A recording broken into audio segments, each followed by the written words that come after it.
Namah Tomba Jomden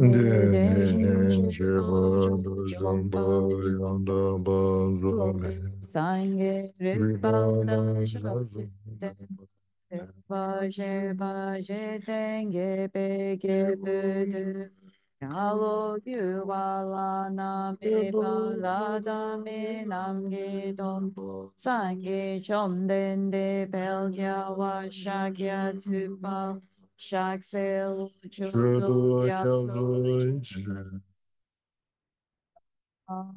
Tomba Jomden Shepada Jomba Yanda Bazo Sangere Badan Shasu Demba Deva Shep Jetenge Page Budu Galo Gualana Balada Menamge Tomba Sange Chomden Pelkya Washakya Tupa Shakselo Chodo Gyapsoji Tomba Jomden Dejen Sheba Jomba Yanda Bazo Besang Reba Shazi Deva Sheba Jetenge Yepu Durega Yuvala Name Palada Me Namge Domba Sange Chomden De Pelgel Shakya Tupala Shaksel Chodo Kyapso Jio. When supreme among humans, you were born in this earth. You paced out 7 strides and said, I am supreme in this world. To you were wise then, I prostrate. With pure bodies, forms supremely pure, wisdom ocean like a golden mountain. Fame that blazes in the 3 worlds, winner of the best, savior, to you I prostrate. With the supreme signs, face like spotless moon, color like gold, to you I prostrate. Thus free like you, the 3 worlds are not, incomparably wise one, to you I prostrate.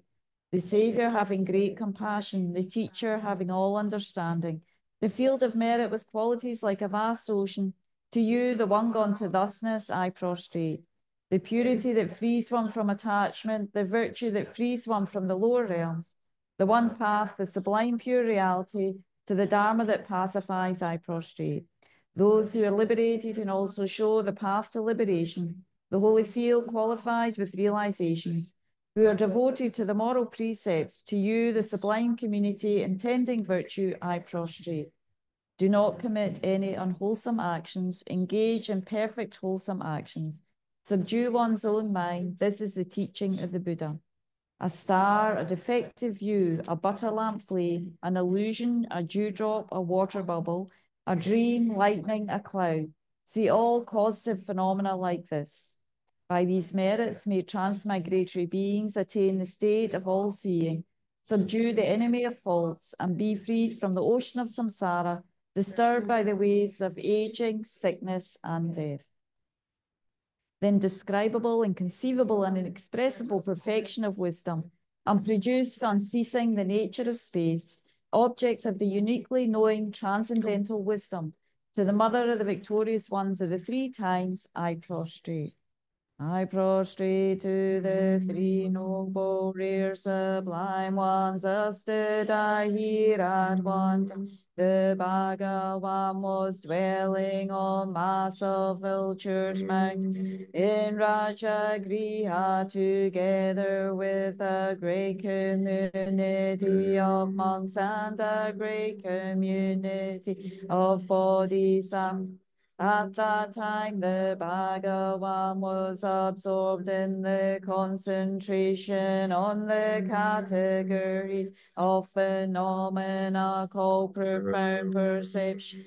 Also at that time, the Bodhisattva Mahasattva Arya Avalokiteshvara looked upon the very practice of the profound perfection of wisdom and beheld those five aggregates also as empty of inherent nature. Then through the power of Buddha, the Venerable Shariputra said this to the Bodhisattva Mahasattva Arya Avalokiteshvara. How should any son of the lineage train who wishes to practice activity of the profound perfection of wisdom? He said that, and the Bodhisattva Mahasattva Arya Avalokiteshvara said this to the Venerable Shariputra.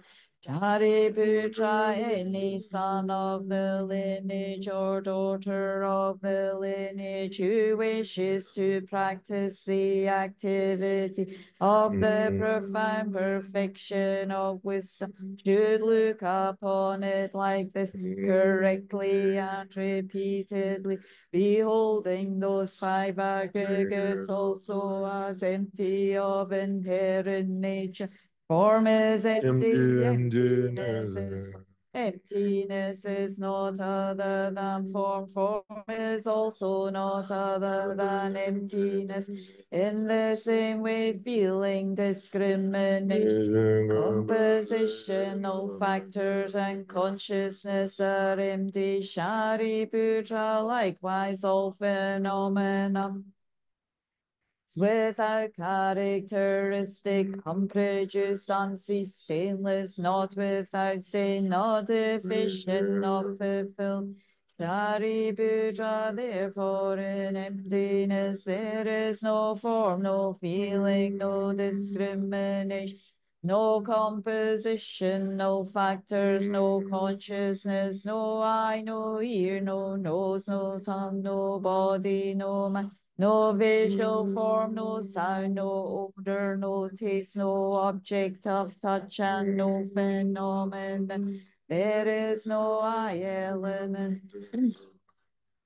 and including no mind element and no mental consciousness element. There is no ignorance, no extinction of ignorance, and so on up to and including no aging and death, and no extinction of aging and death.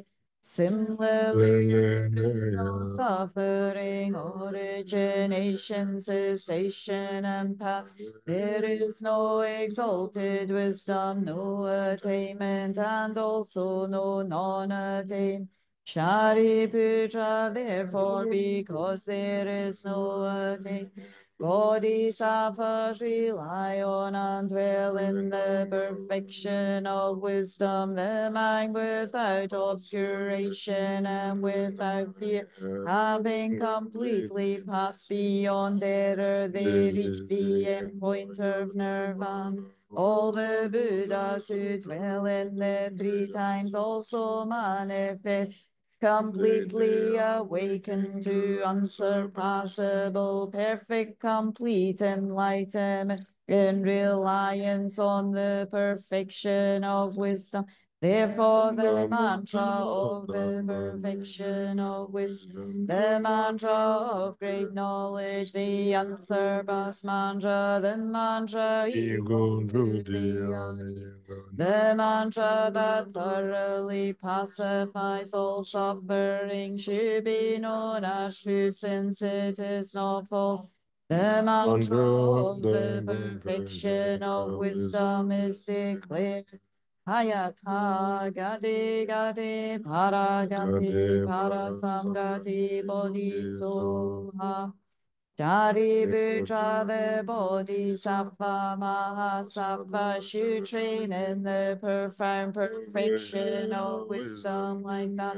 In the Bhagavan flows from that concentration and commended the bodhisattva mahasattva Avalokiteshvara saying, well said, son of building. It is like that, it is like that. One should practice the profound perfection of wisdom, just as you have indicated, even the Tathagatas rejoice.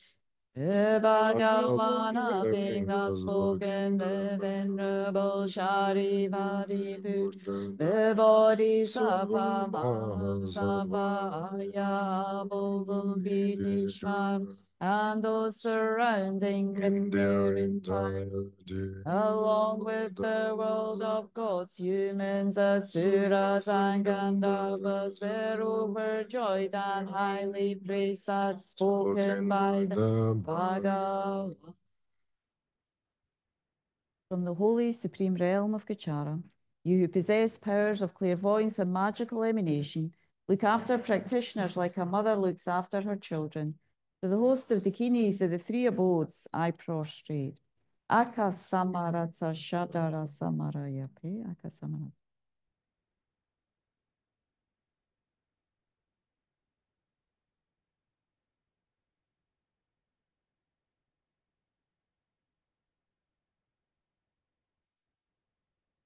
Akasamaratsa Shadara Samarayape. Taya ta gati gati paragati parasamgati bodhisoha. By the teachings of the noble three rare sublime ones possessing the power of truth, may hindrances be averted, may they be eliminated, may they be pacified, may all enemies and negative forces opposed to Dharma Shantam Kuru Soha. May the host of 80,000 obstacles be pacified, may we be freed from harmful conditions to Dharma, may all excellencies be in accord with the Dharma, and may there be auspiciousness and perfect happiness here right now. May all sentient beings have happiness and the causes of happiness.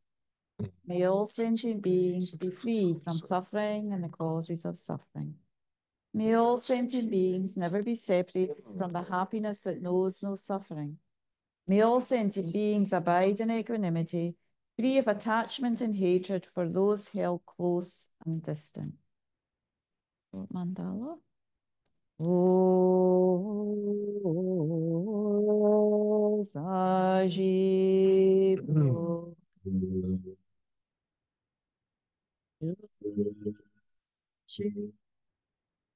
Me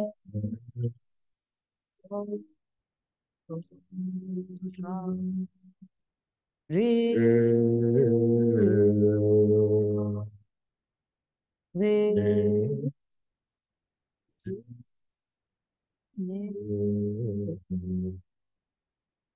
Yeah, ba di sa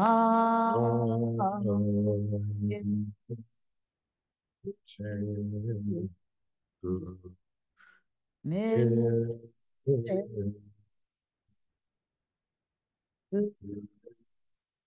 ba jo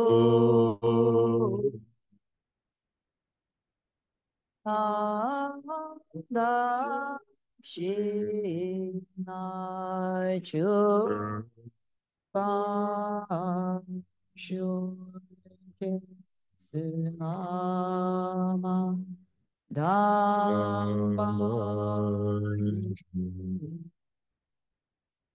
Icho Yang Yes You Sin Jena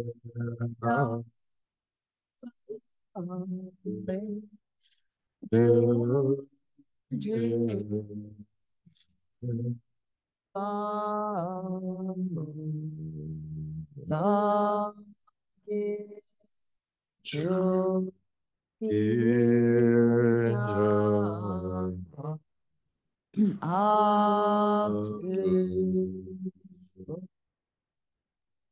Yeah.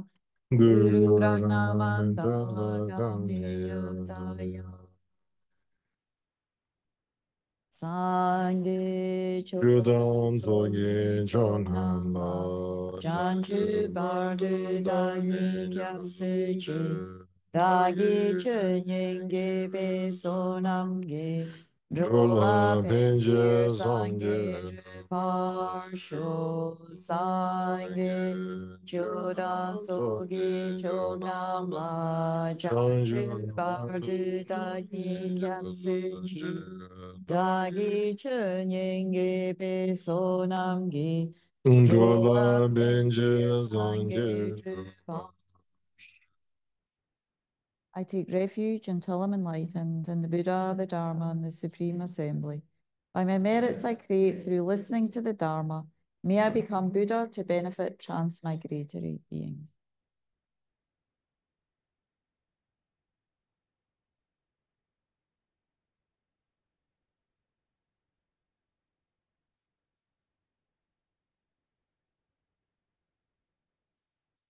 Okay.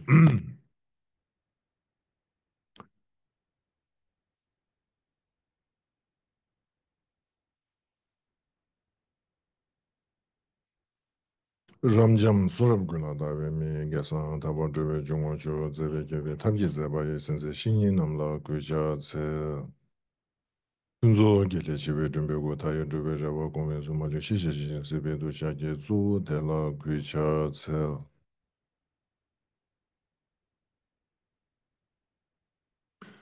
Masam jime shera paru je magi mega nange ngo nyezu rarin yishin ju matizum gebe yumla chao tse lo Kamarabri mami na gyuma seba jubo da milamlo da tinda bo duje jenam dida da sunam di tamche seba ye koban toni kingi da du deka da nata chiwe lava jube sebe so len jowa jowa sho.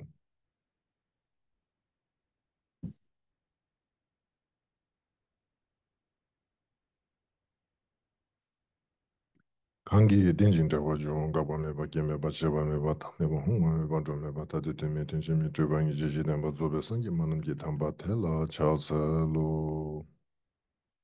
Tadan lami jebin jisheb jebe mo lado ne pumba kunen jo zemen jo mayum la chasa lo.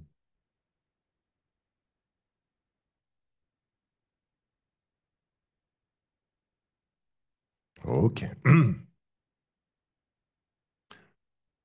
So, so for this couple days, how many days? 2 days? We are here and, trying to, kind of trying to understand, trying to mainly to generate faith and devotion to Mother Tara. The purpose is to, to mainly able to generate spiritual realization, okay? Spiritual realization, and that realization becomes to benefiting sentient being. And so that was the kind of the fundamental intention. So, so from my side, trying to, based on as much possible, keep stay away from negative motivation as much as possible. Stay away, and then at least trying to keep a simple motivation to be true to myself, And on top of that, then kind of like a generating, contrived version of bodhicitta. So, and likewise from all of your side, you have make an effort with a pure intention. So definitely there is some collective merit. So and the main purpose over here, what we're going to take out from here is basically, some level of understanding of emptiness and some level of way to developing faith and devotion to Mother Dara, and some level of developing faith and trust into the karmic cause and effect. And these whole kind of together, awareness, kind of like a wider awareness, karma, spiritual path, development of concentration and devotion and wisdom, understanding of a nature of reality, particularly of yourself. This whole together, our practice, when we go back, our own day-to-daily basis practice. If you're doing sadhana practice or whatever practice you're doing, to make a much more kind of like a qualitative practice than the more than quantitative. So that's kind of like the intention and and of course any practice, lojong practice, physical practice, any practice, practice require consistency. Consistent is, I think, the fundamental foundation. So when you're going to do your practice, whatever you decided, basically our human inner strength, basically pure state of awareness, non-distracted state of awareness, concentrated state of awareness, and an awareness of a clarity of a reality, clarity of the understanding of the existence and what it is. So these are like what really we want to kind of like improve, like we want to improve constantly. So therefore, then our karma, particularly like a negative karmic imprint, have a less condition to a happening, and not only that, then gradually able to purify our negativity karmas. So now, of course, any spiritual practice, sometimes ultimately, yes, we have to do, you know, but at the meantime, openness of our heart to the idams and Buddhas, Bodhisattvas, refuge field, merit field, these kind of different visualizations and developing connections are also very crucial. It's not all about doing and kind of action, but there is that kind of like a wider awareness of relating with a merit pack, a refuge field, and then basically practice of a seven limb. So the practice of a seven limb, these things are important. So now here the question comes, sometimes so I don't get any feeling for my practice. uh, uh, uh,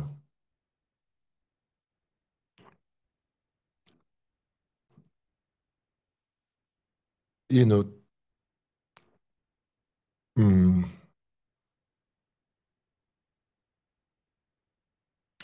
I think uh,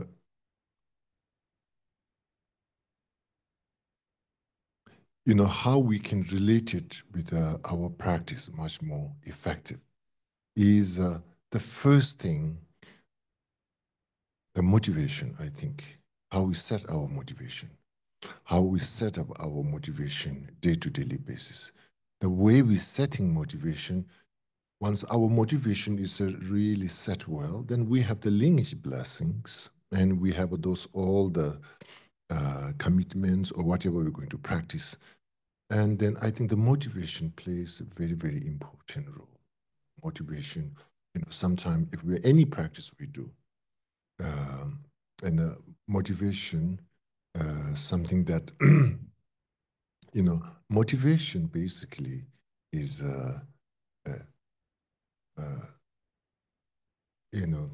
what is a motivation? Not just like a meditating and thinking and reflecting positive thoughts. That's kind of like a process, but at the end, motivation is like really trying to knocking our ego, like you know, kind of like the ego grasping, kind of much more the uh, the deep down, the kind of like basically motivation. Again, it depends if what means the ego. Ego basically means there is some kind of like a sense of self. Sense of self is very frustrated. Sense of self is very irritated. Sense of self is kind of like a okay, fine. Sense of self. So it goes through different seasons every day, every moment. So basically, uh, here motivation is basically trying to, hey, a sense of self. I Is this just kind of like a trying to kill the time in this blue planet, or something? Basically, motivation is a positive way of connecting with our own self. Okay, motivation is a positive way of. It's not so much thinking of positive thoughts, just you can reflecting. No, it need to have an element of connecting with yourself in a positive way. And through that connection, positive connection, then you need to establish positive thought. If we connecting with our own self with a negative and we're trying to establish reflecting in positive thought, it just becomes more dilemma, more complication. So therefore, something that every day. So if there's a sense of a self as ease and kind of like a peace for certain extents, and then spiritual practice, daily practice, they will, because of that grounding of a sense of self. And on top of that, you put this kind of like expansion of your motivation, opening up your heart. And then any practice, complicate, some practice you may not understand at all what you're saying, but still you have a heart connection. For heart connection, for heart, the literal meaning doesn't matter. Literal what he's saying doesn't matter.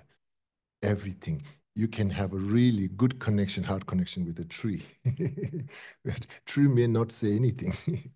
So it doesn't depend into the conventional language and the terminology.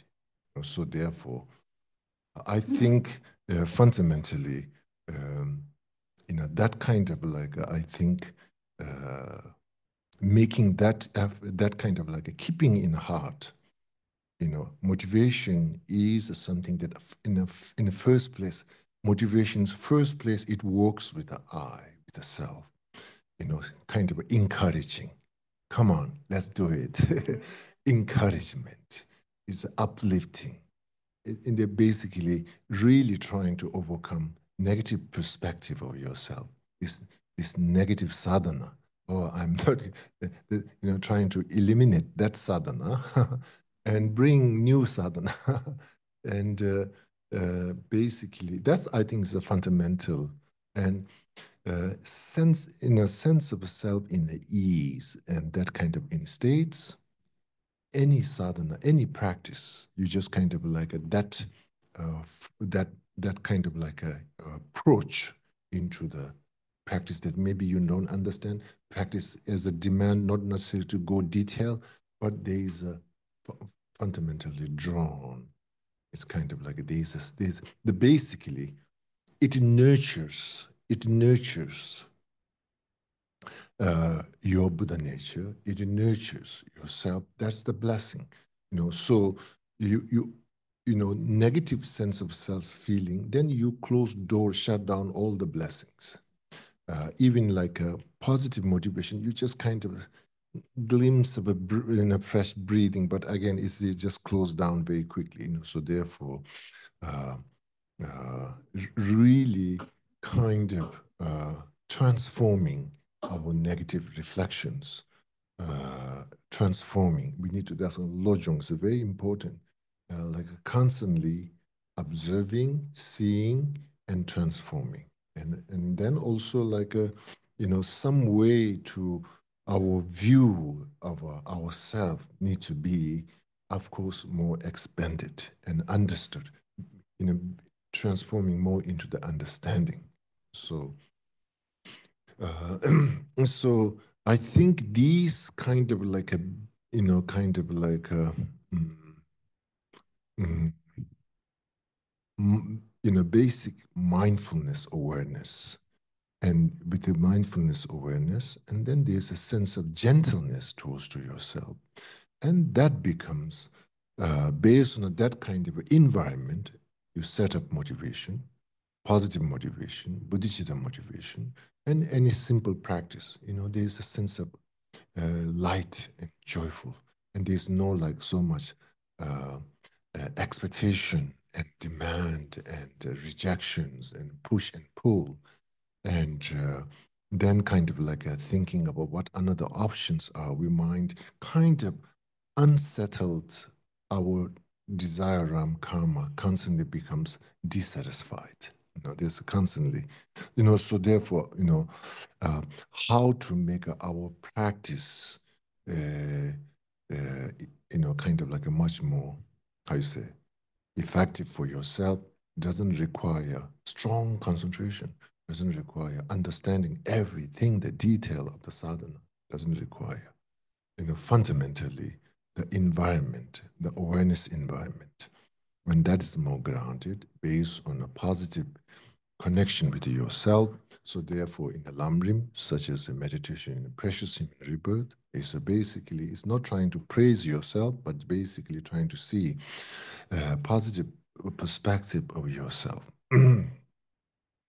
So that's, I think, is a really, maybe need to start a spiritual practice, is that maybe we need to say, how start the spiritual practice? Maybe transforming our own perspective first. And based on that, then really dedicated specific spiritual practice, such as Buddhism, Buddha's path. And then there's this, going into the refuge. And based on that kind of a positive, basically, I think it's very important to negative sense of self need to be kind of freed, because that is really one of the immediate direct obstacle for our own Buddha nature. It's just basically our potential for awakening and enlightenment. So it's a direct kind of like obscuring. Okay, so now the Tara, this mm, mm, um,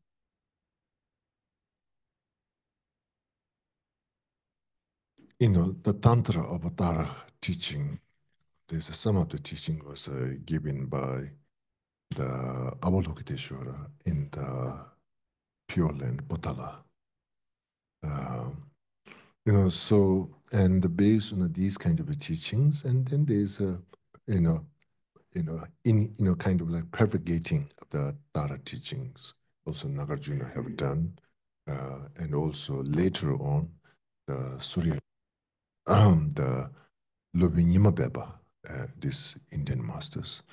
Um, but sometimes there's a way of saying, another deity, to have this kind of uh, like for example, even these days, uh, lots of individuals, have a lots of story to share. Some due to Tara, pray for Tara. There's a different kind of directions in it. One time I met one nun in Taiwan, and I think she told me for 1 hour story relation with Atara, that what her experience was. I was driving somewhere and she's telling all this amazing stuff, that her own personal experience is related with Atara. And then, we have so many people who have specific stories to share with Tara practice. and idam tara. I don't know. I have a specific anything.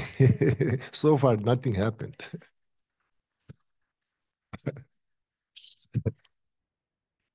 uh, oh, one time, His Holiness recommend I do 100,000 Tara mantra and do some retreat. So I did that. uh, and anyway, uh, uh, uh, but sometimes there's a way of saying in this kind of like an individual person having this kind of like a in a different kind of blessings and visions and kind of like a uh, usually for another different yidams is it require some kind of like a empowerment received and some sadhana, you develop some kind of like this life, some practice. And based on that, then you're having these kind of visions. And so Tara somehow is much more liberal.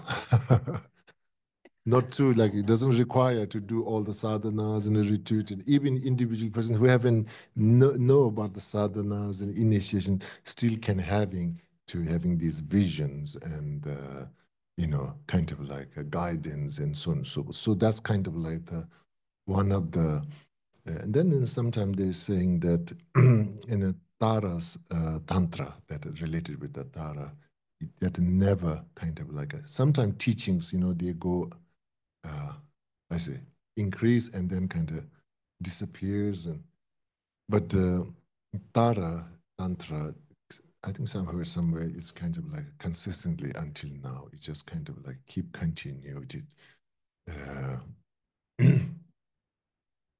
Uh, so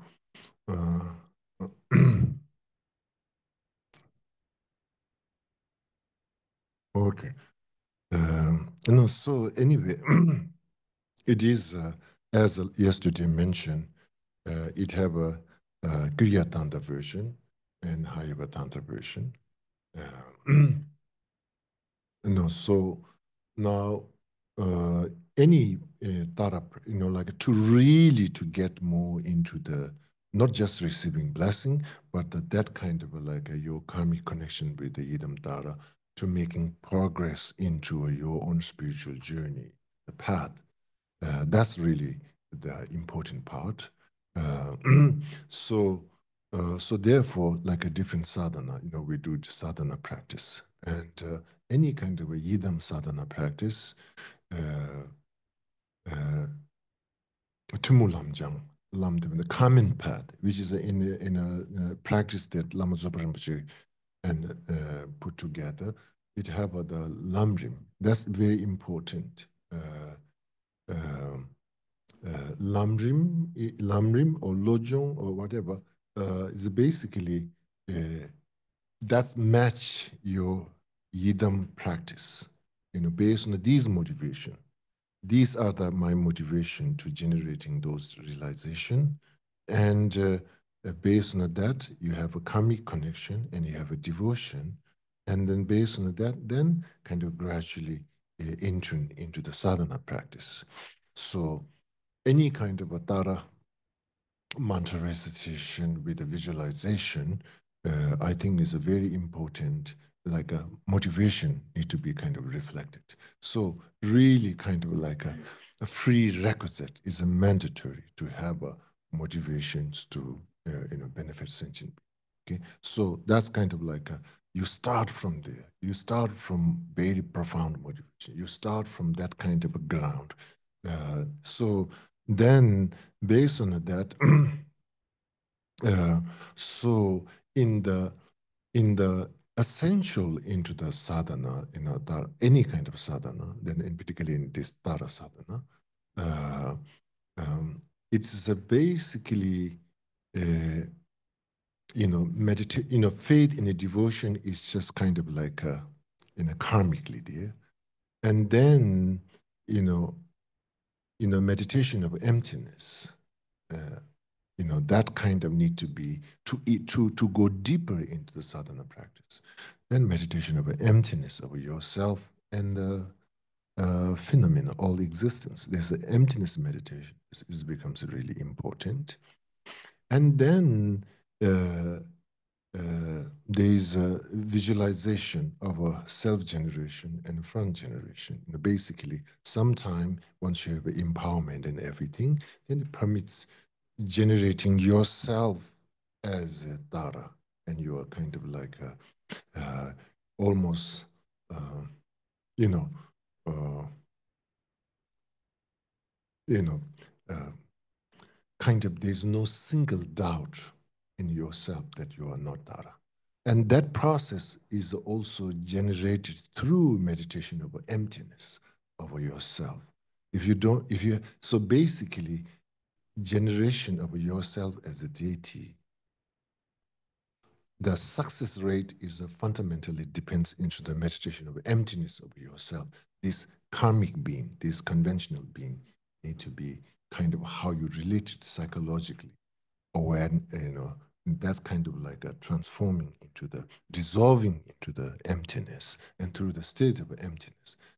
So now again, uh, so Tara practitioners not necessarily require to generate yourself as a Tara, but there's that the Yidam practice, any Yidam practice, there is either generating in the front or at your crown. This is a kind of like a standard and a mandatory. Now, even in that context, even in that, there is still kind of like a pure vision. Whatever your visualization is not just visualization, there's a sense of kind of truth and realisticness of emotionally, psychologically. You kind of like that projection have to happen. Otherwise, basically, like for example, uh,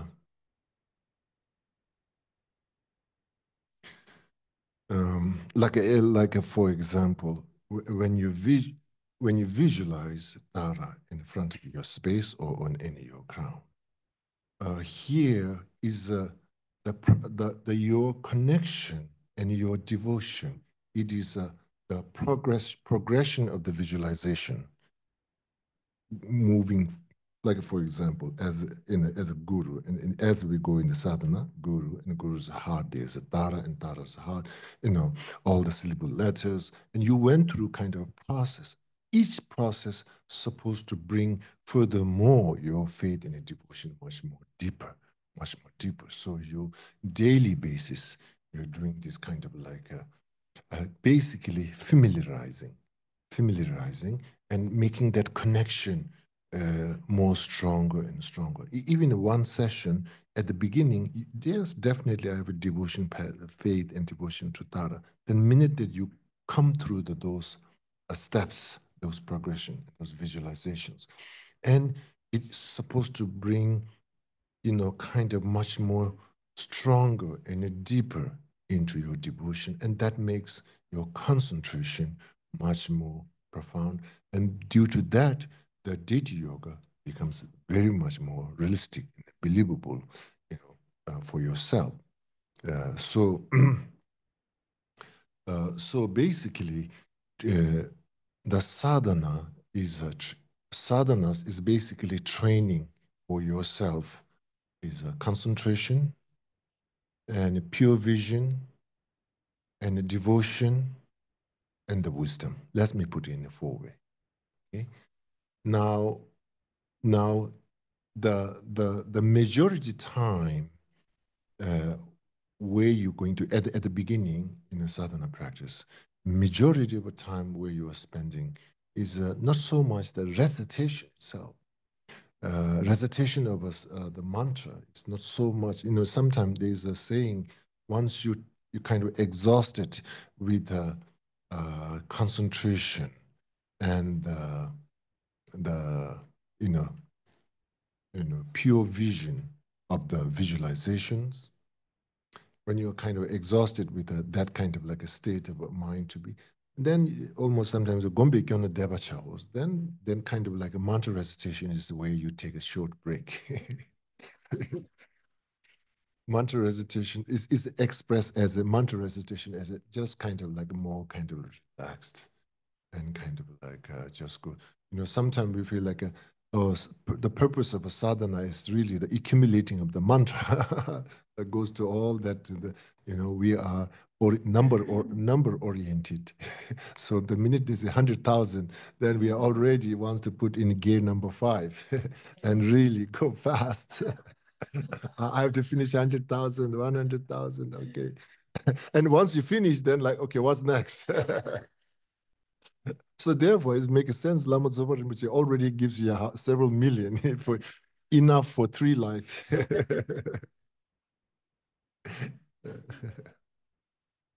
So, but anyway, the number is kind of tricky. The minute you put the number, like so, it's kind of like a. It can be blessing and it can be also curse. Okay. So uh,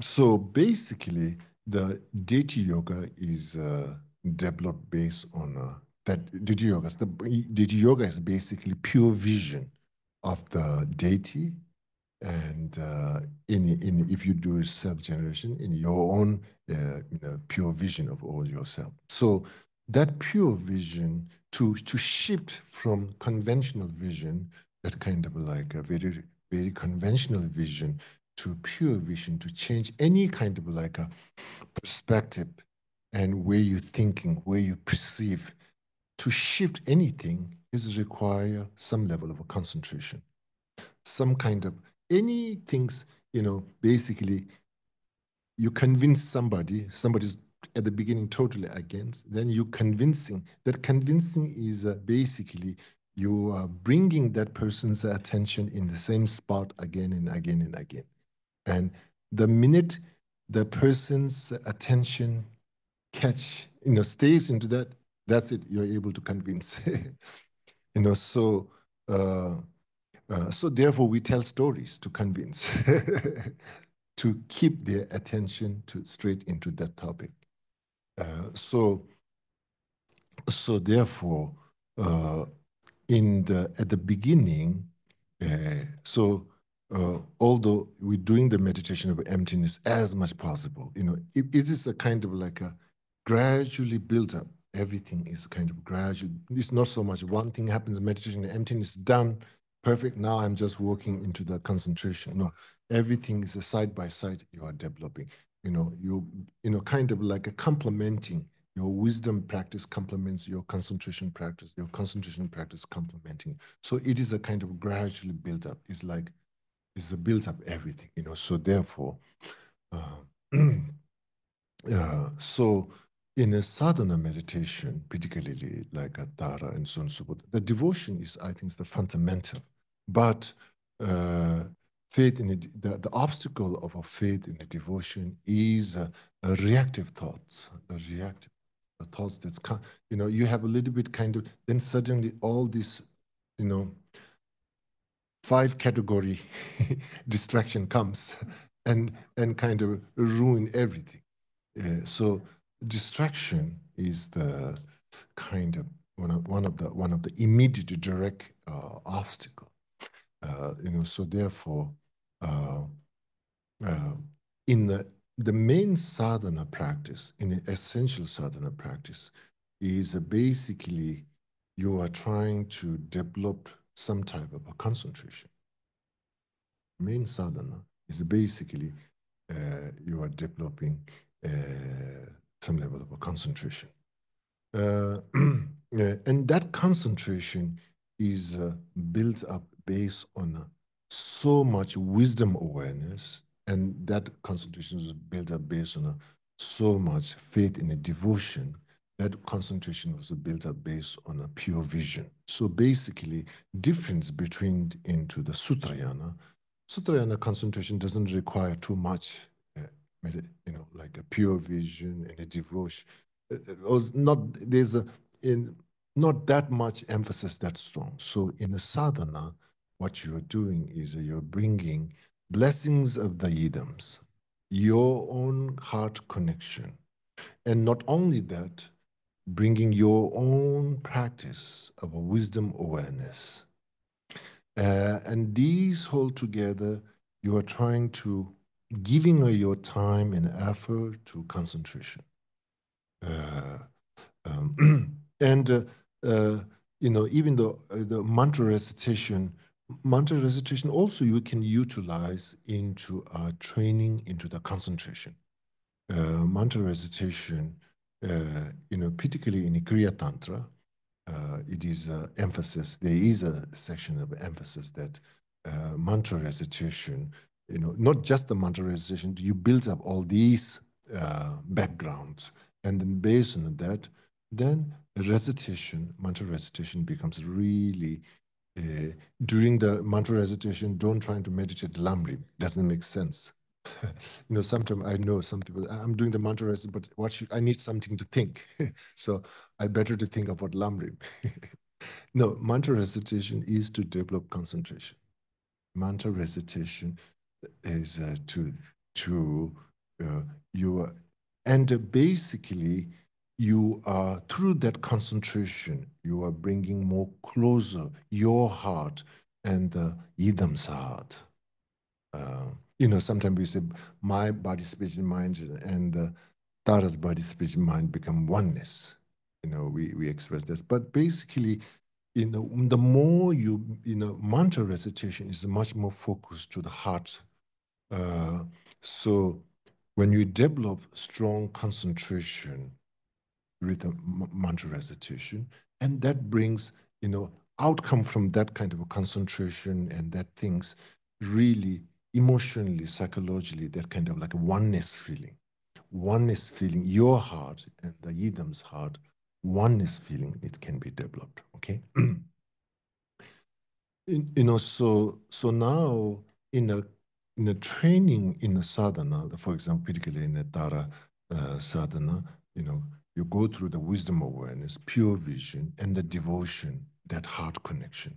And then the concentration training is, it should not be like staying into the one, it's a mantra recitation. If you're doing the focus into the, mantra garden or syllable letter, tam only, it should not it need to be like a concentration training should have like a breath. You have like focused and you need to let go. You should not stay and stare and just, if you stay too long, that naturally becomes a grasping. So it need to be that kind of like a breathing. It's like there's an in and out. You're focused and you kind of let go. You focus and you let go. So again, it need to be more kind of like your own pace of where state of your awareness, concentration. You kind of bring sharp concentration and not trying to, I say, pin down, not trying to, how you say, arrest into that. No, don't try to arrest that free. And then come back. It's like a muscle training. You cannot just stay. You need to relax, and in a similar way, concentration. I think at the beginning. Then what you're going to that kind of like without reaction, and then naturally you expand that kind of like a focus, and can happen more kind of like a more gentle way, more natural way. So here. So it's now when you let going, it's not like a totally suddenly you're trying to think something different and then you come back and it's not necessarily. So kind of your focus have a clarity and more pinpointed. And then, when you let go, it kind of a little bit fade. There's not too much you are pushing. You just kind of like gently pushed, concentrated. And again, you can, slowly when you improve that, then that kind of like a natural abiding your awareness into your focus need to have a kind of like a joyfulness feeling. that kind of feeling of a heart connection. Once you feel that kind of a joyfulness feeling with that kind of like a naturally abiding your awareness into the heart of the yidam, heart of the yidam. And then then you feel really, really deep connection feeling through that concentration. um,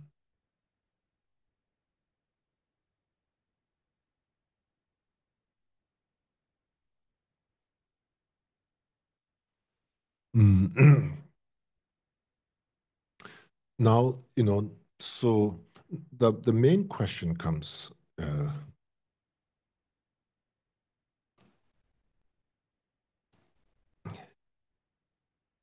no, 1 minute, I need to go to restroom. Maybe you recite Tara. Or we take a break.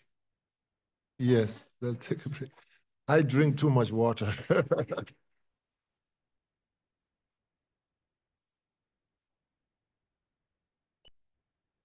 Yes, good.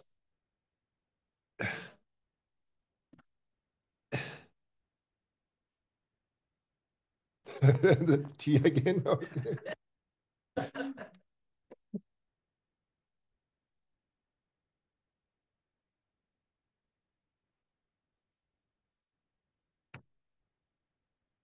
Sorry.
Sa ji bogi je she me to tram ri ra bling je ni de gyam ba di sang ge shin du me te u wa ye zhou gu nam dak shing ma chu ba shu ye dam guru rat na mandala kam ni ya ta yang Sangye chodam soge chodama Chanchu bardu dani gyapsu chi Dagi chenyenge beso namge Jola penjir sangye drupar sho Sangye chodam soge chodama Chanchu bardu dani gyapsu chi Dagi chenyenge beso namge I take refuge until I'm enlightened in the Buddha, the Dharma, and the Supreme Assembly. By my merits I create through listening to the Dharma, may I become a Buddha to benefit transmigratory beings. So maybe 21 Tara prayers. English or Tibetan? Just one time English, one time Tibetan. Can she do in Tibetan? I do in English. No, you can. No, Rinpoche does it really nicely in Tibetan. No, I will follow.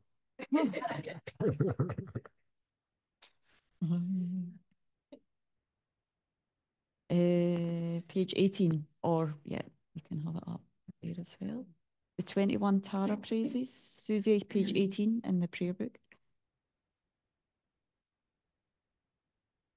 Om I prostrate to the noble transcendent liberator, homage Tara swifter away, guys like lightning instantaneous, sprung from opening stamens of the Lord of three worlds, dear born lotus, homage she whose face combines 100 autumn moons at full is blazing with light raiseless splendid as a thousand star collection. Homage golden blue on lotus, waterborne in hand adorned, giving ever calm austerities, patience, meditation, her sphere. Homage crown of Tathagata's actions triumph without limit. Relied on by conquerors' children, having reached every perfection. Homage filling with totality,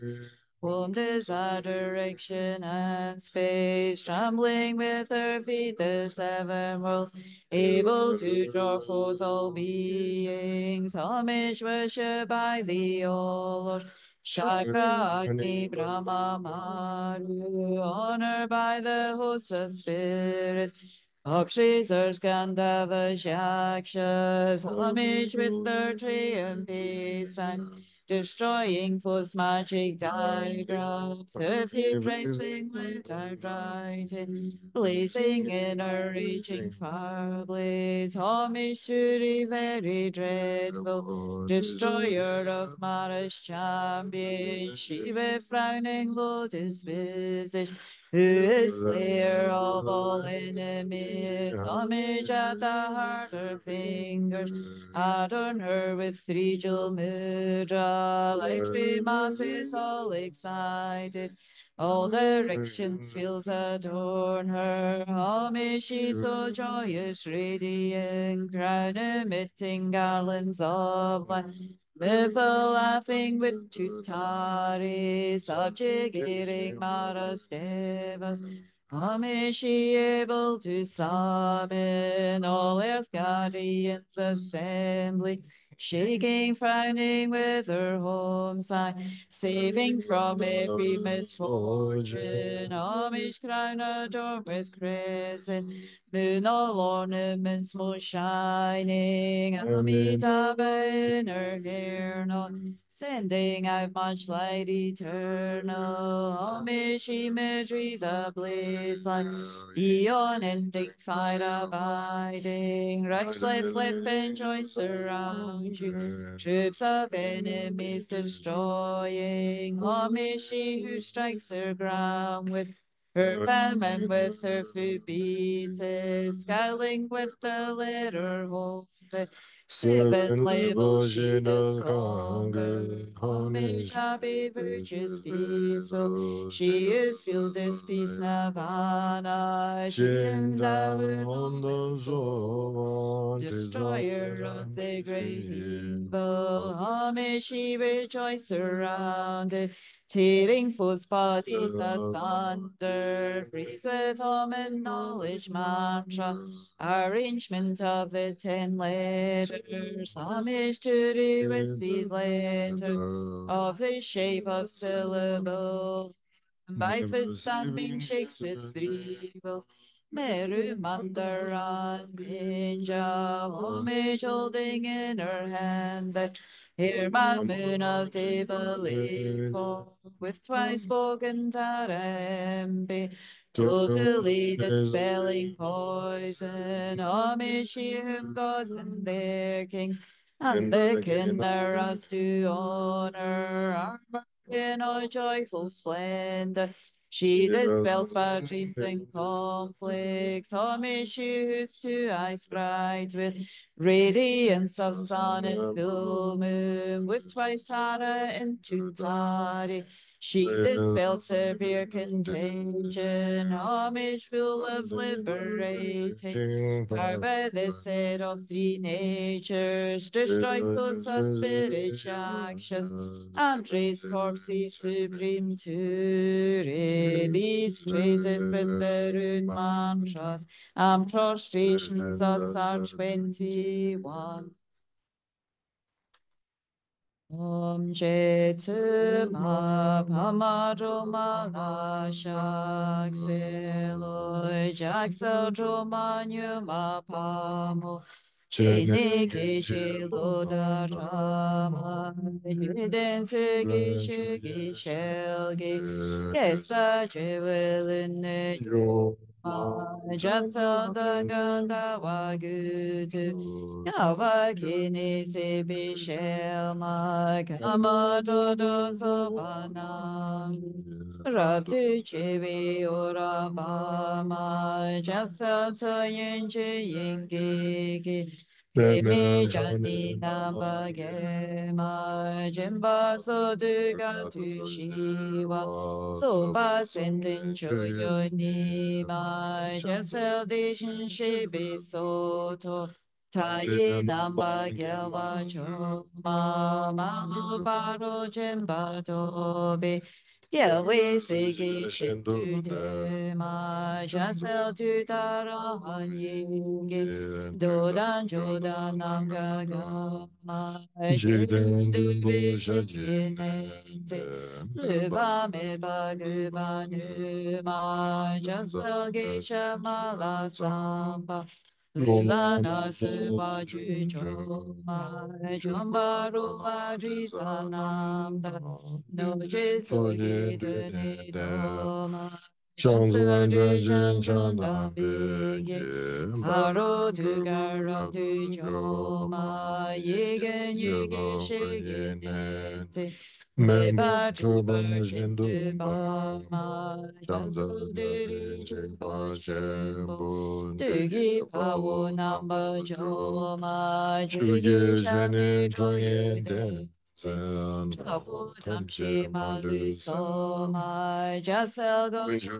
Sun Shagi Sama Duga Namba Gema Malu Jugi Gola Gebe Ragi Ugi Solandu Ma Chanza Ramdu Gawa Jinju Ugi Nugi Tewa Pil Shimbara Shindu Dara Dudan Jide Wandu Sema Jasa Sashi Go Visona Tamshi Guba Numa Nima Tuye Yele Yi Wongi Rimba Tamshi Namba Droma Jasa Dawa Gubu Gamba Danji Shindu Bama Rega Jena Ba Mele Taba Shindu Selma Jasa Keva Tama Meta Babi Tevi Nanema Yiga Yiga Jene Gorge Traye Lune Namba Joma Jasel Sajino La Jagi Tugi Nijin Shagi Duma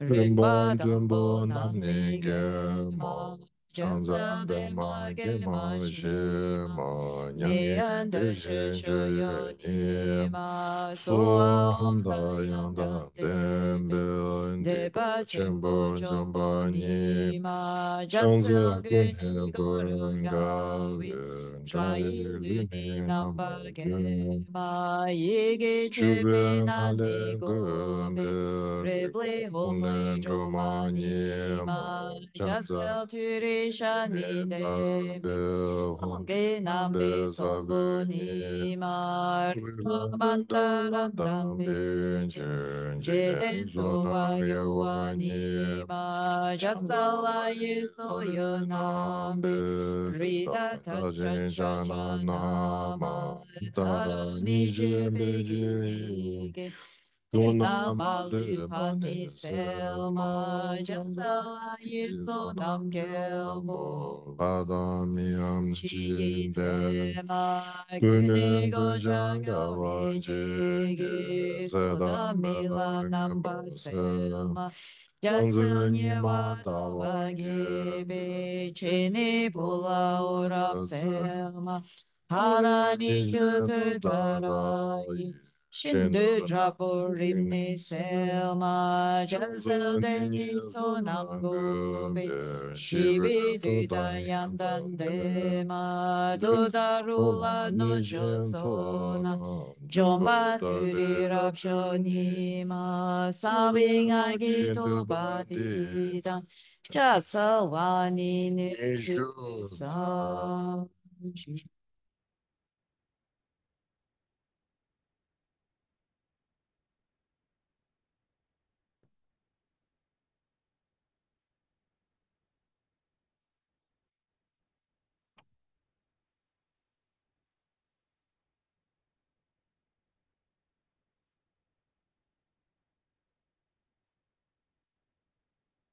Good song. You know, sometime when you 21 Tarab, you know, 4 mandala, and during the recitation, I like to bang things.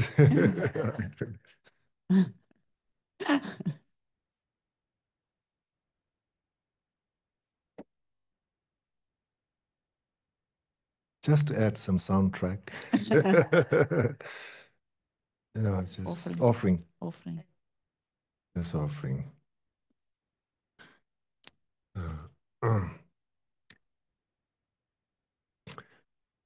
You know, so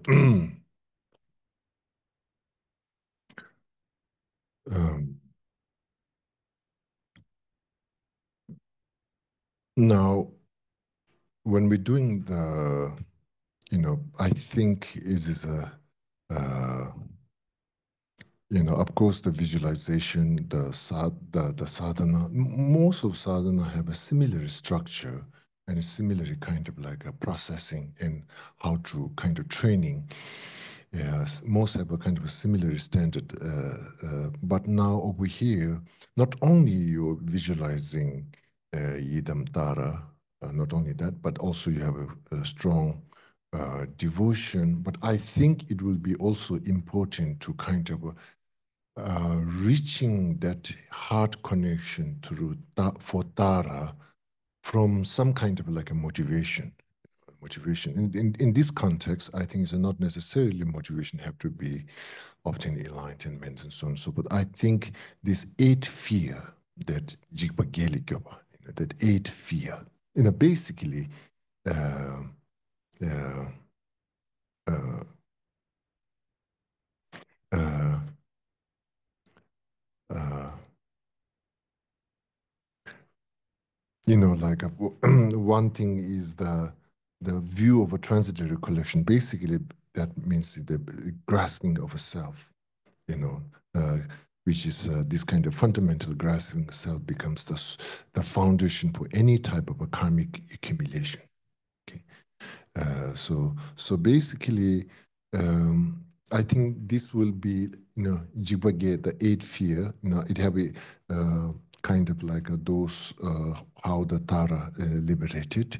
And similarly with that, you know, sometimes you can go all the eight, but sometimes not necessarily all the eight, you know, within the eight, whatever becomes much more, the most challenge for now at this moment. So, you know, in one way, like a view of a transitory collection, Jigsaw Dawa, that kind of like maybe like a most time kind of like strong. So I think anytime when we do the Tara practice, we need to remember what is our limitation. That's kind of like what things, the inner condition that pull us back.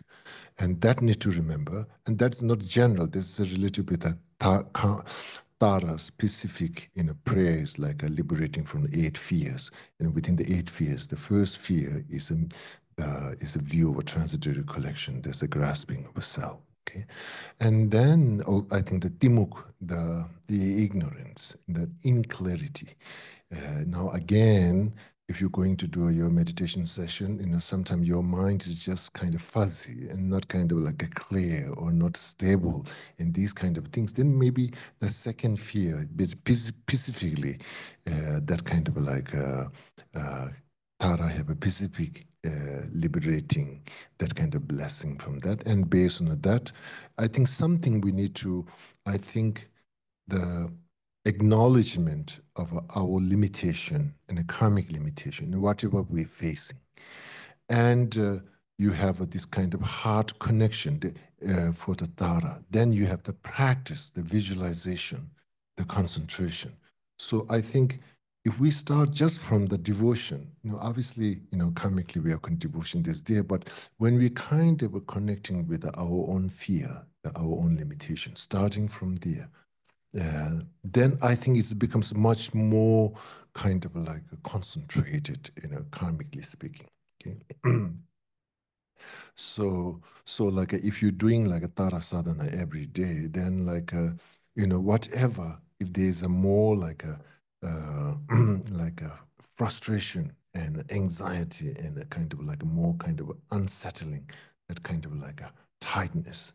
And then this is the kind of third fear, shedang, that kind of like a dang one is kind of like a kind of aggressiveness. There's an unsettled kind of, and that can have a range. Some is in worst case it becomes much more anger nature. In kind of another layer, that kind of like a ungrounded, unsettled, agitated. There's no specific to blame. So when we have anger, then you got somebody to punish. That person did it. So anyway, uh, your practice with the Tara, with the Yidam connection, really connecting with one of those 8 fears. Like, I think these are really wonderful to, uh, connecting those 8 fear, Jibageli Gyoba.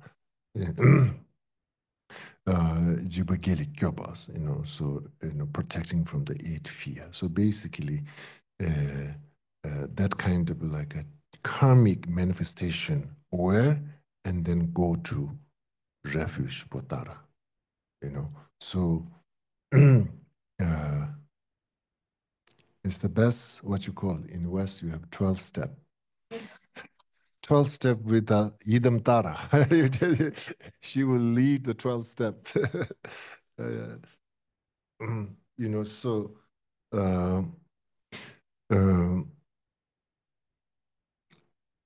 majority when we're doing Tara sadhana practice, and so our concentration and the wisdom awareness are, kind of like a nurture through the devotion and heart connection to Tara.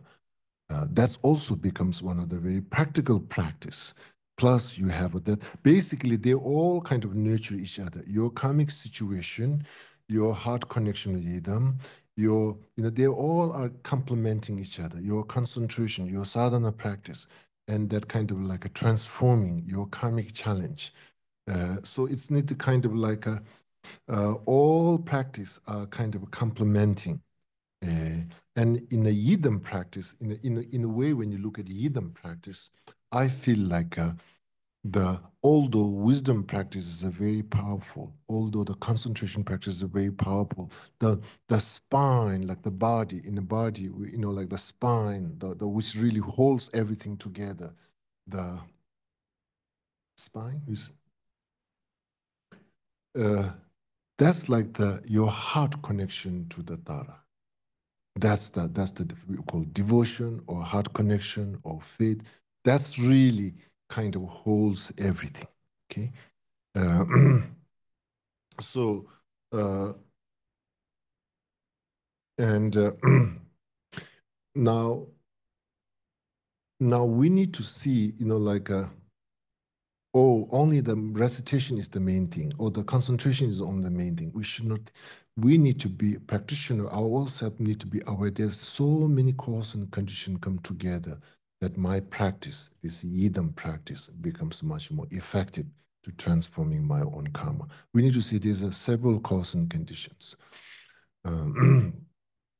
Now, uh, now in a yidam, like a sadhana, this kind of practice, then uh, uh, the main fuel is your heart, fuel for your concentration practice, fuel for your wisdom practice.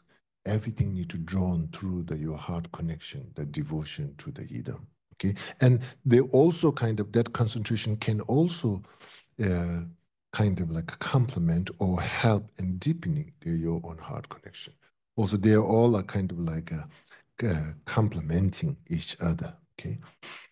Now, now in the based on these kind of things, the main exercise is uh, you know basically uh, you're exercising with a concentration, and your outcome is a transformation of your pure, the unpure vision and to the pure vision, Tagbenawa, divine vision.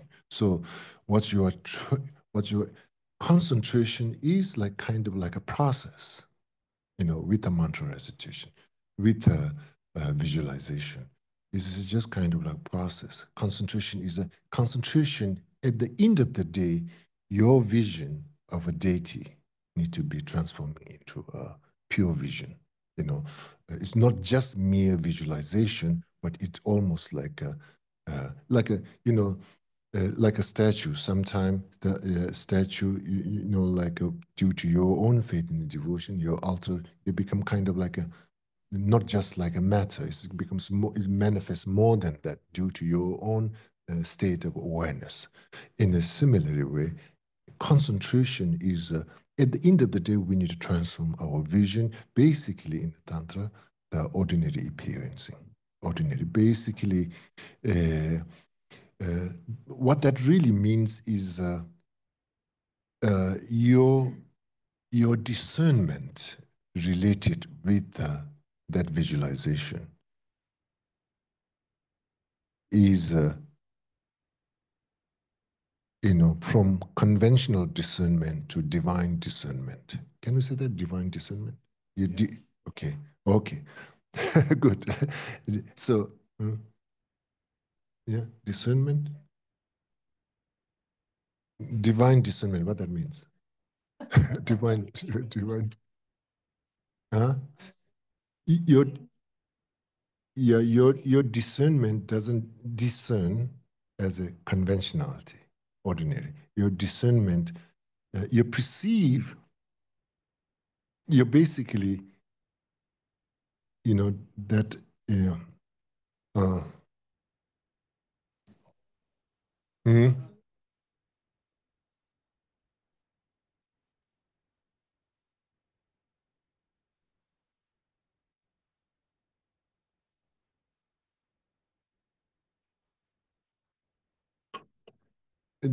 divine perception. Yeah, divine. The perception itself is not transforming into the divine, but whatever perception is perceiving, you perceive as a divine. Uh, like a pure land, yes, like a Machapani. pure, pure land, yes. So basically, I think that ultimately your concentration related with the sadhana, related with the yidam, related with the mantra garland, that's all outcome transforming your ordinary perception to divine perception. That's the way we want to be. Okay, that's the and uh,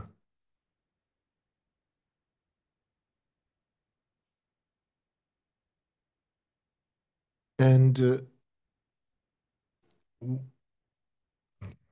in reality, all existence are established by the mind, imputed by the mind. So anyway, again, that's kind of like an emptiness, no intrinsic reality. But here, what I'm saying is,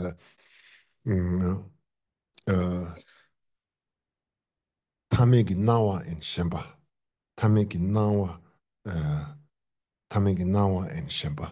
So now again, like for example, if you haven't took a high yoga tantra, then in sadhana and this kind of like kriya tantra practice, you are not permitted to generate yourself as a deity or the idam. So you don't have that. But again, even with the front visualization, there is a plenty space to work to transforming into the pure vision.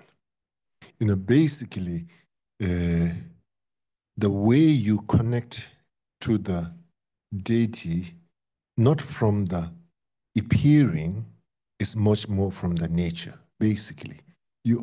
Right now, our perceptions so much connecting with the appearance. What is appear? Our perception, our discernments follow, our feelings follow, whatever the appearance. So here, through this kind of a deity yoga practice and sadhana, basically you are retraining your perception, how you perceive the reality, much more from the nature, inside out. What's the nature from the from the nature you're trying to define the object, the phenomenon. So basically, it's not, so basically, in another way to like outside, right now, perception is just basically kind of taking the information from outside, then gradually moving in, hopefully. Sometimes we just stuck at the outside, just the appearing, just the appearing, just the appearing. So, so so much more, like the nature, and also like a meditation of emptiness. And the emptiness also is, instead of the training is a perception, instead of seeing the reality from relative truth or the conventional point of view, instead of that, you're trying to see from the ultimate point of view, to perceive the phenomena from the ultimate. What you're perceiving before you realizing emptiness and post realizing emptiness, your flower, same flower.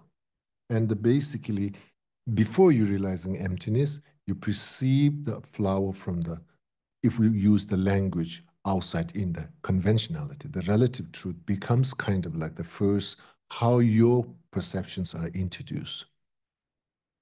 The meditation of emptiness, kind of not absolutely ignored the conventional reality, but our perceptions much more kind of go beyond that conventional to way to connecting the object, the phenomena.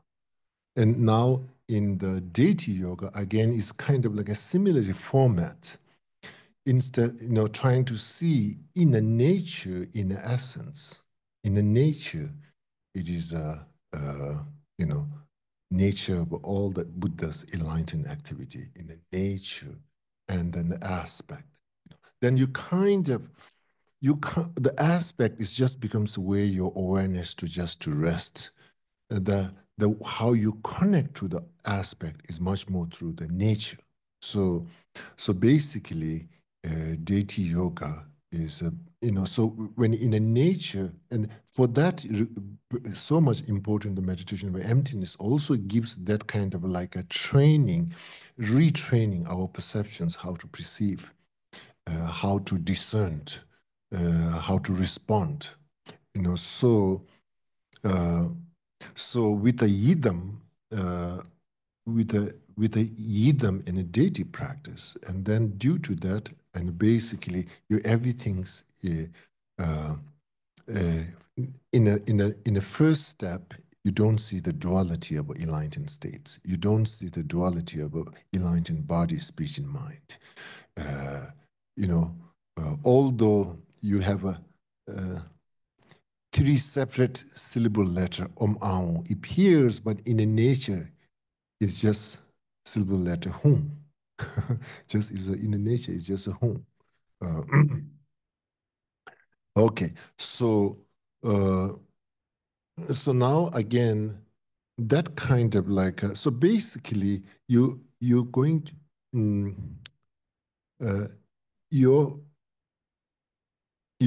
I mean like a emptiness is also meditation. Emptiness is also transforming perception. And Diti Yoga sadhana practice is also transforming perception. And somehow in a tantra is the transforming everything into the divine manifestation, or divine is a kind of like the path to leading to a state of enlightenment. Okay, it's basically uh,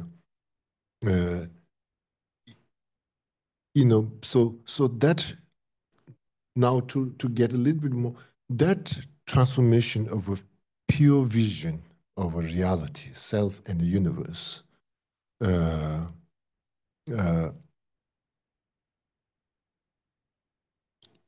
that particularly related with the yidam and in a Kriya Tantra or even in a High Yoga Tantra, uh, it's really kind of helps to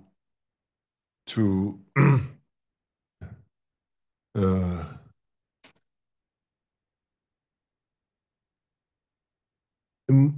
as yesterday we were talking, in awareness have a grossest level awareness, subtle and extreme subtle. So that kind of a pure vision, uh, deity yoga practice is making the perfect foundation to, uh, our subtle awareness and extreme subtle awareness to, kind of like a functioning. Okay, so Uh, so let me put this way. When we're doing Tara Sadhana, we start with, kind of starting with the eight fear, within the eight fear, whatever the challenge you're starting from there, you generate your motivation. That's the karmic connection. And based on that, you have a, faith in a devotion, whatever you have, kind of like that kind of like a sparkling to awakening your faith in the devotion based on a reflection into the karmic wherever we are within the eight fear. Okay. And then we go through the sadhana practice. You do as much possible your visualization and all that things. Now, here to strengthening your heart connection, you do the concentrated visualization of the mantra, and you're having that kind of concentration training. Okay, the concentration training is to strengthening, regrounding that heart connection to Tara. Okay, and then through that kind of like a strong based on a kind of like a concentration and a devotion and a pure vision, then there's a like a oneness feeling, very natural, not separation of yourself and the yidam, no separations of yidam and your guru. Everything the world is, kind of like the non-duality of the yidam. And that's basically that kind of like uh, nyemba nyemba nyi duba dupchi. So anyway, that kind of like connection, heart connection, is becomes the main source of a transformation of your vision, your ordinary perception. And that kind of a transformation of ordinary perceptions becomes a key factor to transforming your subtle mind into your path. And that's kind of like the subtle and extreme subtle. So that Diti Yoga kind of like becomes okay. So now for like basically through the concentration training, transforming the ordinary appearance into the pure vision. So that's the kind of thing. So now so in such a case, also transformation of ordinary appearance into the pure vision, you need to have until you have any kind of a stain of a duality, we go back to the ordinary appearance. So therefore, in the concentration training related with the sadhana, also there is a lots of kind of like a emotionally, spiritually, kind of like a kind of training your mind into not to see the body, speech, and mind as a dualistic, aligned state of a body, speech, and mind, non-dualistic. So and that kind of a training, you start with seeing through all the enlightened beings, body, speech, and mind as a one nature and one, just different manifestation. In the essence, they're in one nature. So that, and for training for that, you have this kind of like a different yidams are embodiment or the nature of all the Buddhas' enlightened activity, all the Buddhas' loving kindness, all the Buddhas' wisdom. So your perception is really in the trying to operate in a different way, I say, through the state of a non-dualistic, okay? Okay, so now back to the concentration training. Now in the sadhanas and in the tantra, now like at the beginning, maybe in the whatever your visualization in the front of your space or at your crown.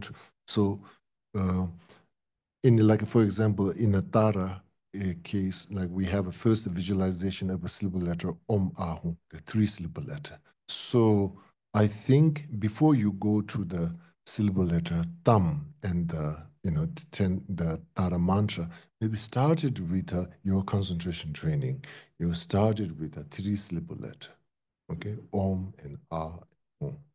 At the crown, Om, throat, Ah, at the heart. So again, that kind of a concentration is almost like you start with the visualization of all the front visualization at your crown in the sadhana. So you have that, and then slowly kind of you generate it. Then kind of like slowly your focus kind of like concentrated into the syllable letter. Then your focus is kind of slowly expanded to the whole the deity. So it's almost like a breathing. You cannot just basically in your deity appearance and the devotions, the more you expand, your feeling is much more in the devotion. And you bring back your concentration into the syllable letter, more concentrated, you're bringing more. So in this case, it really is almost like that expanding with the faith and devotion, concentrating with the focus. So, and that kind of like almost like a exhale and inhale. Sometimes in a tantra also encourage, when you exhale, expand your visualizations and your devotion. Inhale, then build a concentration into the syllable letter. And even sometimes encourage and hold your breath. And during that time, you build kind of like a more kind of like a clarity of your concentration. Then again, you exhale, you kind of let go. Like maybe sometimes immediately you're trying to too much with the breath and the visualization. So first, just simply do with a mental kind of like a journey, and then slowly integrating with your breath, and that kind of your breathing becomes kind of like the vehicle, whatever kind of like, and based on it, there's an integration of the holding breath and the concentration, and exhaling with expansion, your visualization and your devotion. But you are doing with at the beginning with just with the visualization of Tara at the crown or in the front, and then basically with the 6-syllable letter Om Ahum with these 3. Okay. And then slowly you can kind of like once you get like maybe do for like 1 week, just that kind of like concentration training with a deep devotion, with all the wisdom awareness. That's so. So it's just like it is a your sadhana is a really kind of moving back and forth. Your sadhana is not like checklist. You finish the generation. Okay, now I cannot go. No, it need to be really kind of live and very, like active. So your wisdom view and kind of coming again part of your visualization. Uh, so that's I think the first when you're just training with that kind of a concentration training, and then for that training you don't require initiation and anything. This doesn't require, but for to become like a really qualified for fulfill all that, to become really to kind of like a, a outcome is a transformation of a divine into a divine perception. So since it's that, so therefore the initiations, all these things are for that reason. You're getting the lineage blessing, permission, and so on and so forth. And then the person the Lama who's going to initiate him or herself need to go through all the retreats and all the requirements. So there is this kind of like a really built up karmically, spiritually. So, so then, like after you want to move more further, then not only from visualization, but you have self visualization as a Tara yourself, and that need to be built in a really strong devotion and faith that you're able to develop into the front visualization or the crown visualization. So and and once you have that, then you have a more, because of the clarity of the deity, concentration of the deity, the mantra, you have a kind of set really good foundation. Now, visualization of a self, visualization of a Tara, based on a requirement, the initiations you all have. And then you have that makes really then powerful. You have the heart connected to Idam. You have already developing pure vision and divine vision.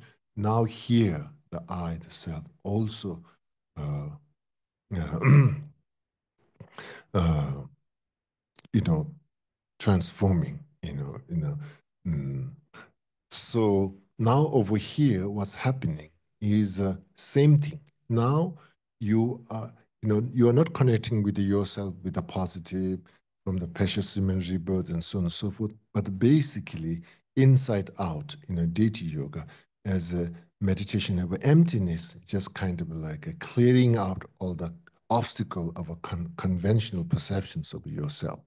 So you clear up that through the meditation of emptiness, dissolving yourself in the emptiness. So it kind of cleared up all the conventional perceptions.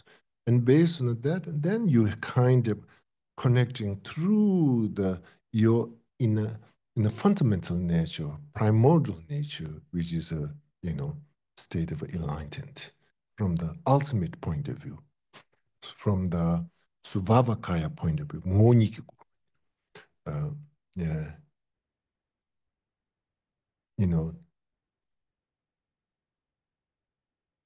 sometimes there's in the philosophy we call natural nirvana, natural nirvana, natural nirvana. We all have that, natural nirvana. So basically, through the state of a natural nirvana, then you're visualizing. That's through that, then you have this visualization of yourself as a deity. So. Uh, so in that kind of like a built up is come through devotion to the Tara, receiving the blessings and empowerment from the your guru, and your own meditation of on the spot. You do a meditation of emptiness of yourself, dissolving all the conventional perceptions of yourself, and then you don't have to justify yourself. You don't need to prove yourself, but intellectually, you're just saying like a natural nirvana is the foundation. A natural nirvana is the foundation. So through state of that, visualization, this is right now, again, kind of, you are slowly transforming the universe, inch by inch. First, your front visualization, then self-generation, then slowly you will take over all the universe, all the galaxy, you take over. So, uh, so now, now, now the concentration, now with the self-generation, then with the visualization at your crown or the front, now your concentration training with the sadhana, with the whole together with the sadhana. And then particularly, concentration training. Concentration training is the kind of like the repetitive that what you do, kind of like a consistent what you're going to do to build up that muscle. So in this case, uh,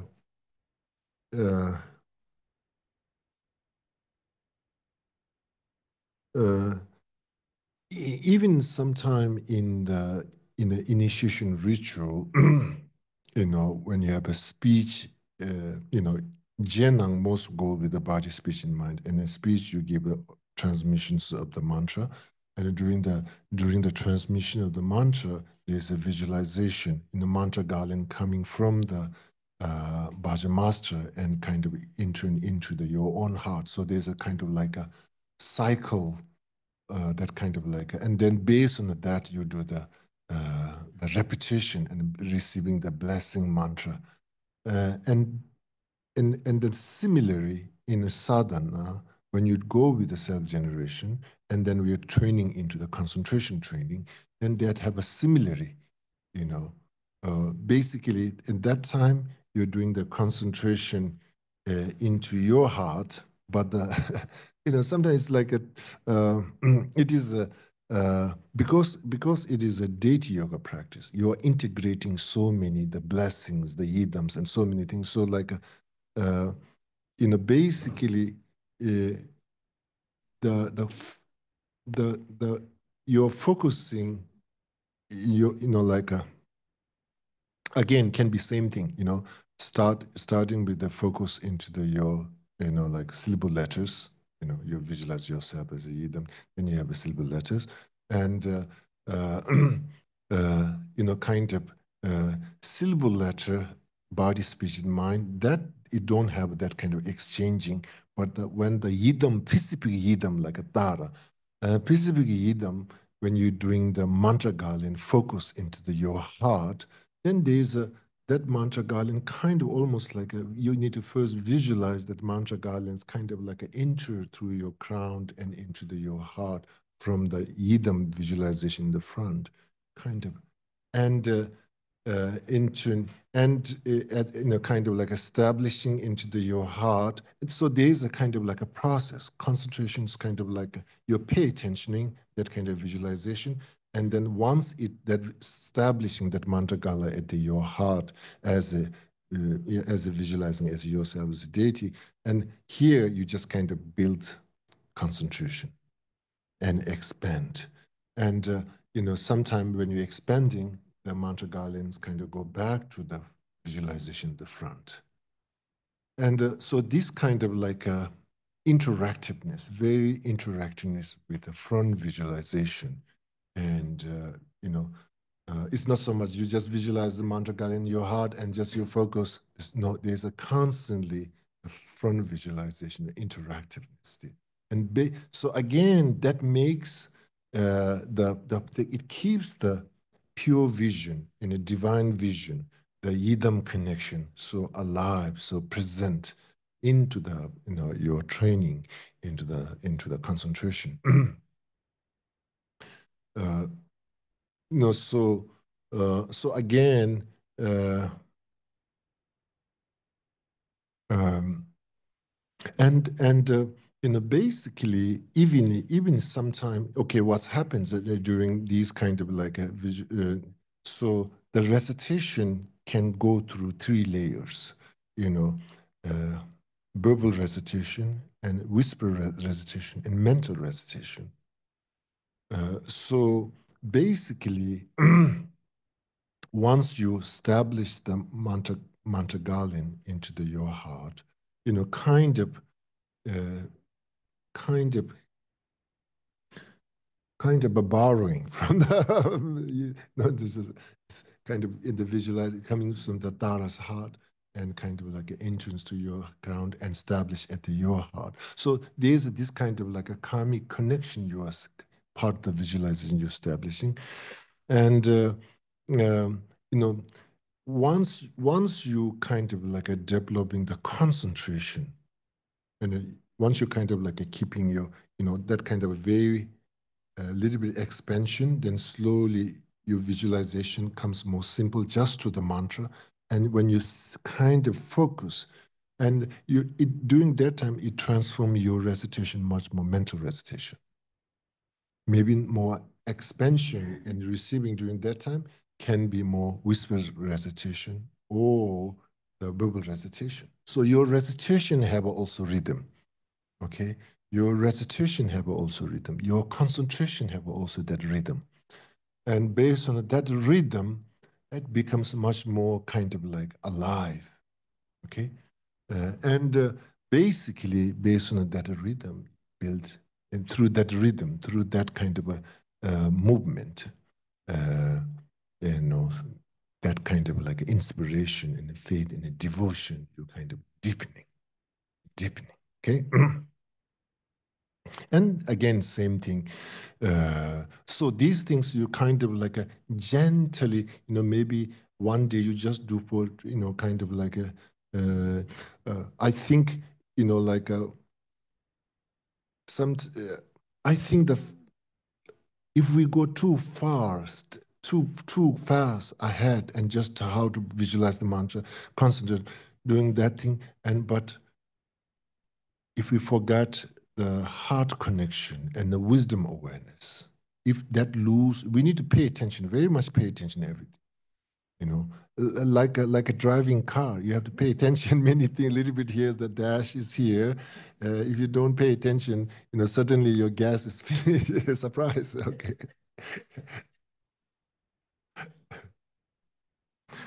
So pay attentioning, not just concentrating, pay attentioning. You're pay attentioning for more wider, seeing the whole process, what you're doing. And, uh, fundamentally, sometimes you can have a kind of like a very concentrated, but it also concentration with dry, concentration without dry, concentration with the feeling, concentration with a much more hard feeling, concentration is there, it's going there, but there's no kind of like a warmth or heart connection, some kind of moving. This is more uh, like a cruise control. It just kind of goes.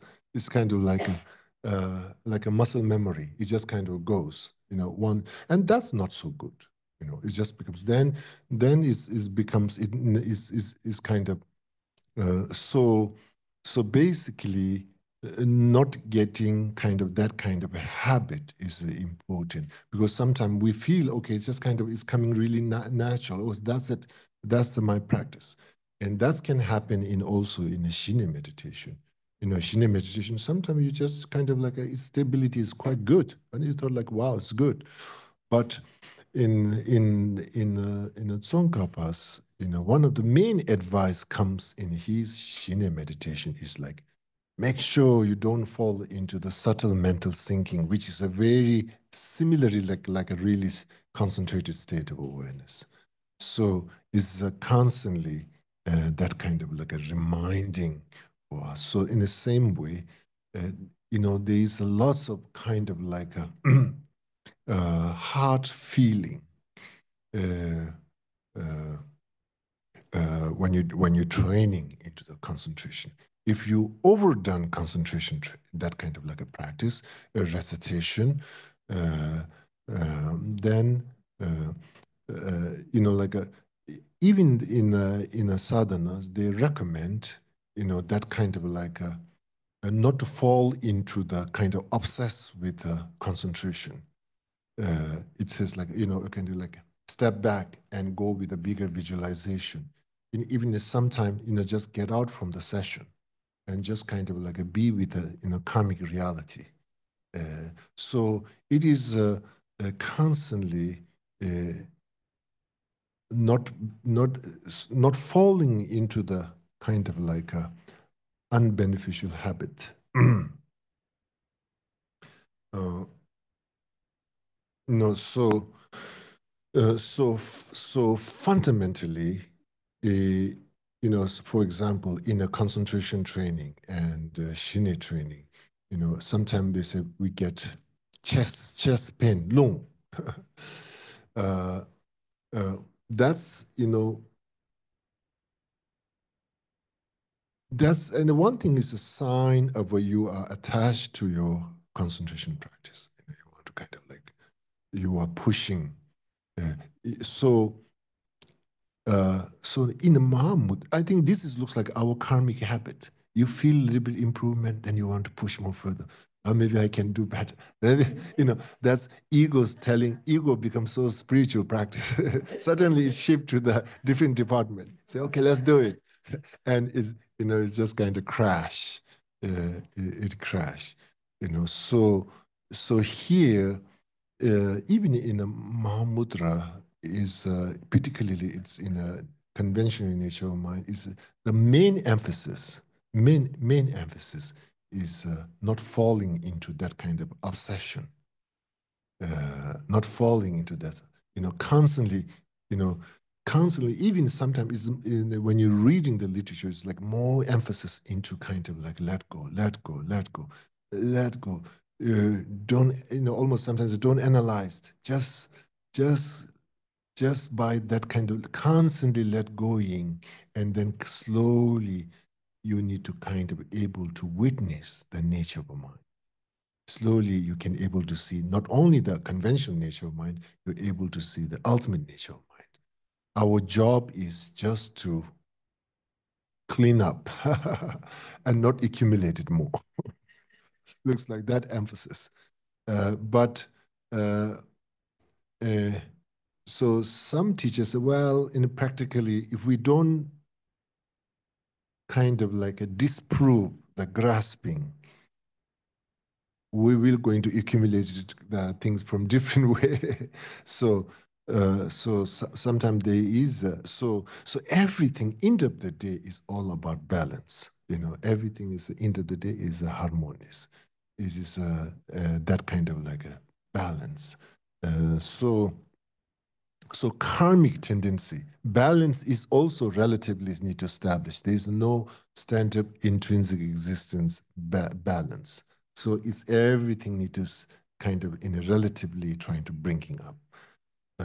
So we are desire karmic being have a natural tendency to that kind of like a push and you know so therefore for us in a desire this karmic being, so kind of basically practice becomes more like a journey rather than climbing. Journey and climbing. Can I? I mean, like when I say journey, means like it's kind of like it's like part of life. Is you're not trying to climb or huh? Like not chasing or not striving or yes, not overly goal oriented. Yes, this we have to have some goal. Goal is like you're lost, and bodhicitta is recommending some goal. uh, but like uh, you know you know overly goal oriented becomes like everything becomes kind of chasing. You know, overly goal oriented. We have to have some vision, some direction. That's important. So basically, so basically, so your push, your kind of like efforts need to have a patience into your effort of your concentration, having patience within your practice, within your concentration training. So, and the main thing is like finding that balance. Is a naturally moving and kind of uh, you know, you are riding like a server, you're just writing. You cannot speed up, you cannot slow down. I don't know. I think you cannot speed up, no? This, this can can you? Anybody serving? Yeah, you can speed up. Down the way. Yeah, yeah, yeah, yeah. Since it don't have an engine, so you just kind of like speed with the nature, slow down with the nature. You don't have a brake, so slow down with the nature. Speed up with the nature. So so make sure we don't put engine in our practice. That's kind of speeding up like uh, uh, so something that you kind of and like of course the server, if you can speed, you like to speed. If they can go faster for 40 miles per hour, like, yeah, of course. But what uh, what is the point of having is, that kind of specific uh, meditation session? So one time I was in Santa Barbara, I was with my friend, and morning there's all practitioners, the serving practitioner. There's a group of them with their meditation cushion, long morning session. They're doing their like group meditation, and then afternoon, like around 5 o'clock, there's again one session starts. Group of them, and basically concentration training is very beautiful. Uh, yeah, and then there's those yogis and yoginis practitioners. Some are young, some are all kind of all age. Is, yeah, beautiful. And morning I also like kind of that time morning I go out and sometime by walking do some my mantra and sadhanas, and many times then sometimes then we know each other like, and also I was trying to walk in at 5 o'clock, and again same thing, like people, they all same people coming. Uh, so, so basically, almost like there's a much more wider awareness, and there's not so much like what I want to do.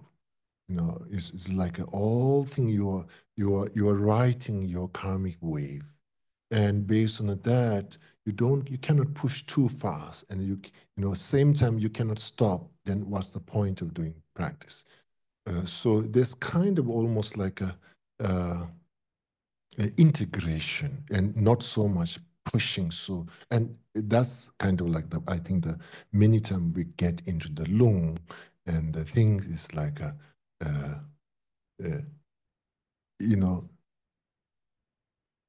somehow we are oriented. If we push, then we are doing. If we don't push, and then we're not doing. So that orientation is also becomes now. We need to acknowledge we are into the path, we are into the concentration, we are into the journey. We just from the beginning building kind of this kind of a habit. Your concentration is a kind of expansion and concentration, expansion and then concentration. Your awareness expand, and then you bring back to the concentration. And then slowly, what you're going to expand is the abiding part. When you concentrate and you're abiding into that focus, uh, that expand gradually. Same like a breathing exercise. You exhale, then you inhale, then you hold, you train that, and then slowly, slowly, in holding part, expand gradually. somehow your lung and muscles kind of expanding. You're able to kind of do that. And similarly with the abiding part, calm abiding part of your awareness into the object in this context of the mantra garden, able to expand naturally, gradually, gradually. uh, and okay. uh,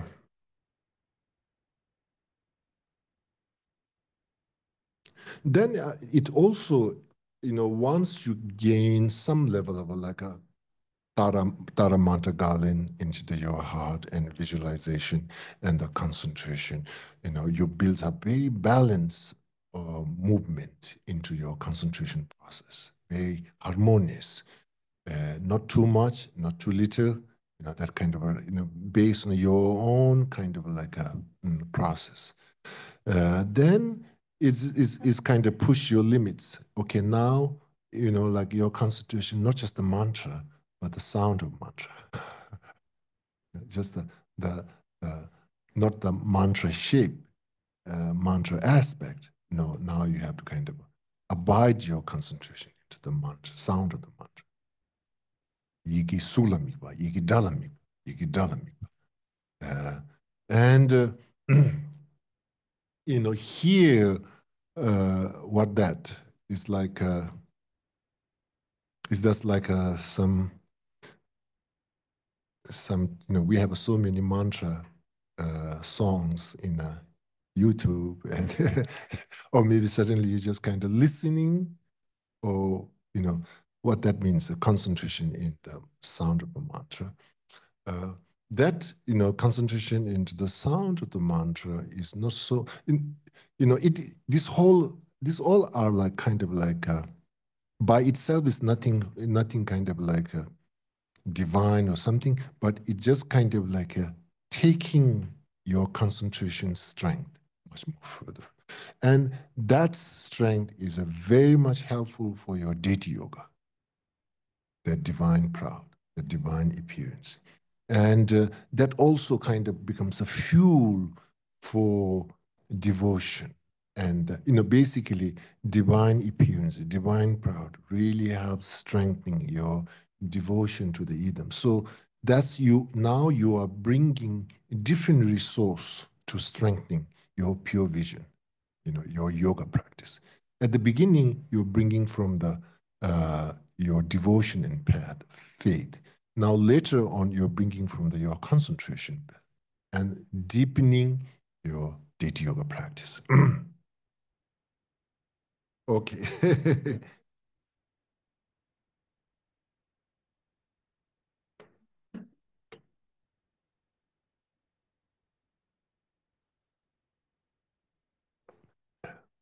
And in this same way with the Shine meditation, Shine meditation, when you're doing Shine meditation, in a similar process, I think uh,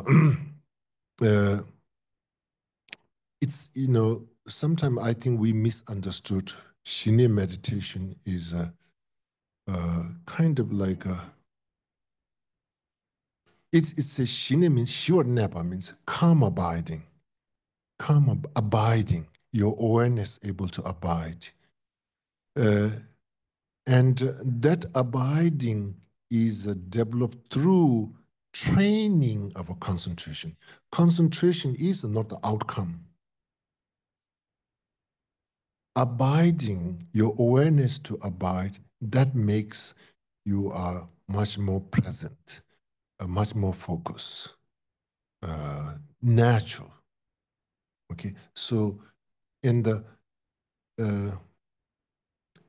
like for example, nine stages of that kind of like a training.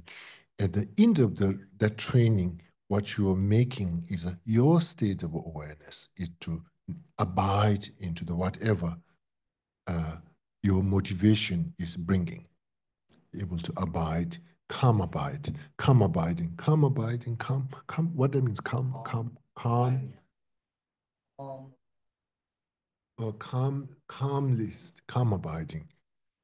What another translation, Shine translation, come abiding or Shamanta? Yeah, another.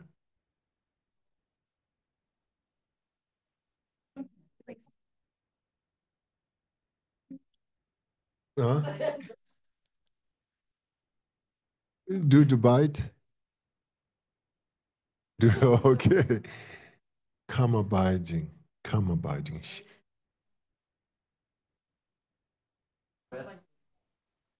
Mm-hmm. Mm-hmm.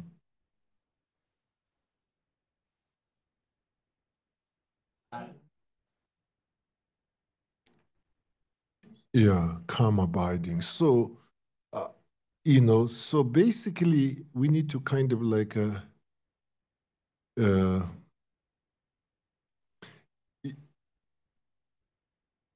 like for example, if you're yourself, uh, generally overall your health is good, then you are capable to do many different things. If like my knee is improving, is doing good. Is, uh, so I think the word calm-abiding is kind of another way to look at it is, Shiva Naba, Shine. Like right now, our state of mind is not calm abiding, not calm abiding. It's not about focus, and these things are we are not don't need to talk about at this moment. It's just not calm abiding. Okay, uh, not calm abiding, and based on this kind of very unstable ground, non-calm abiding, none, and it's very difficult to generate different realizations. So, calm abiding is to trying to create opposite of a state of a mind that what we have right now, kind of reactive and kind of all these things. So almost like a still your influence of a karma. You are still into the midst of the storm of the karma, but still to abide.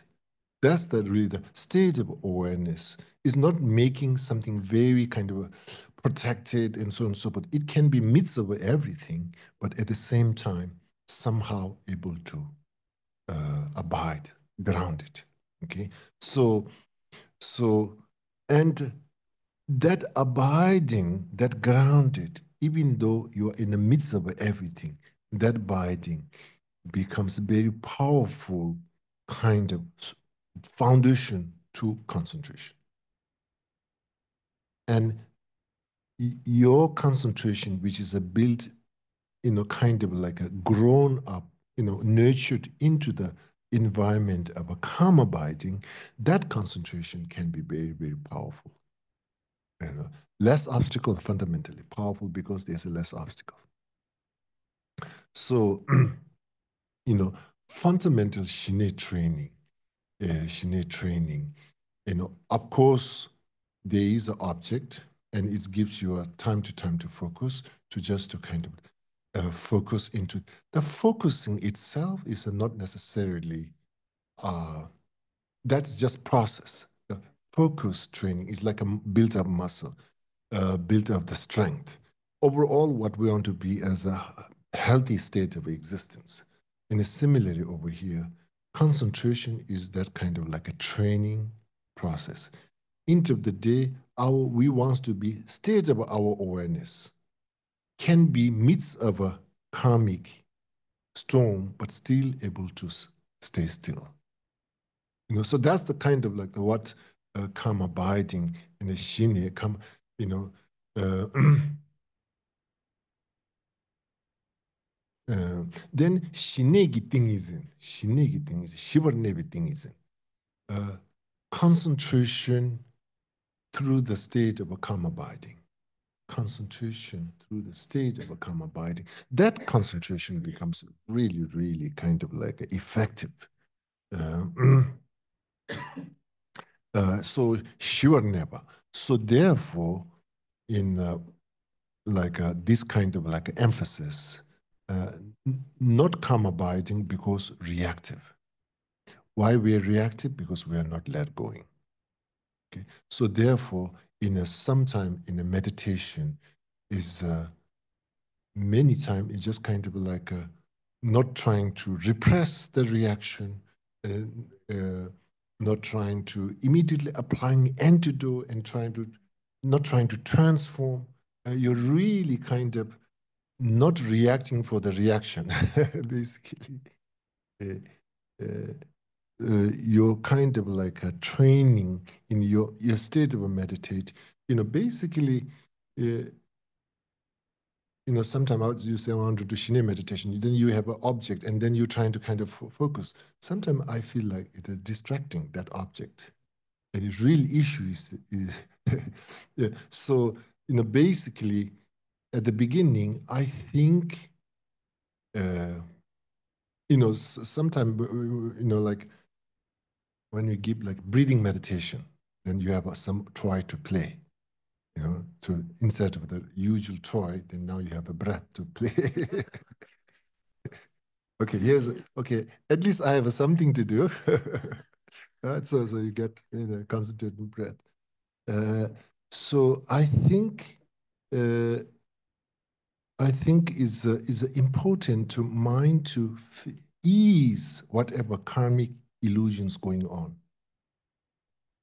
That's kind of like that discipline. That discipline, I think we need to kind of from the beginning. Meditation is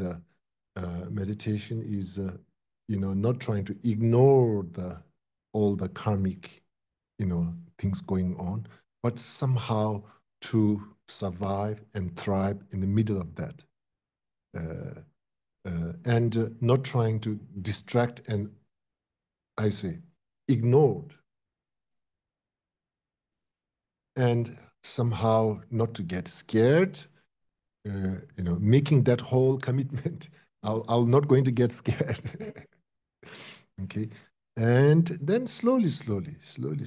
And then once you have some level of that kind of like a grounding, then concentration is much more natural. Okay. If we go not take care of that part, and then we're trying to kind of sit and trying to focus on concentration, I'm not sure, like this, what you call West expression, 1 step, 2 step, or 4 step back. It's just like a struggling.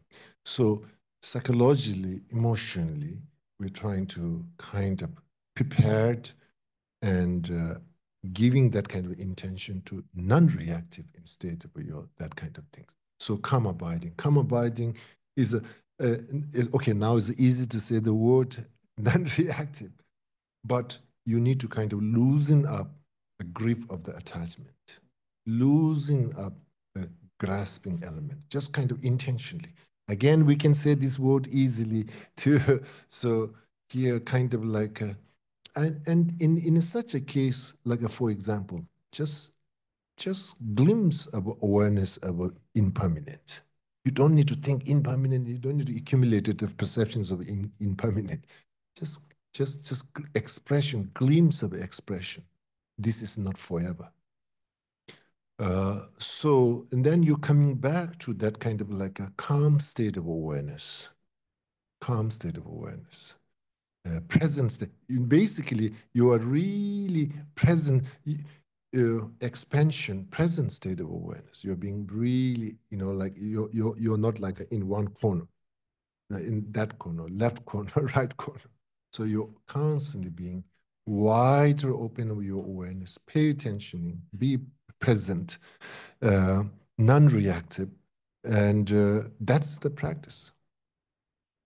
Practice of a calm abiding. Once that becomes much more kind of a strength, and then concentration more natural, I think. Like for example, our anger have a loss of concentration. Our attachment have a loss of concentration.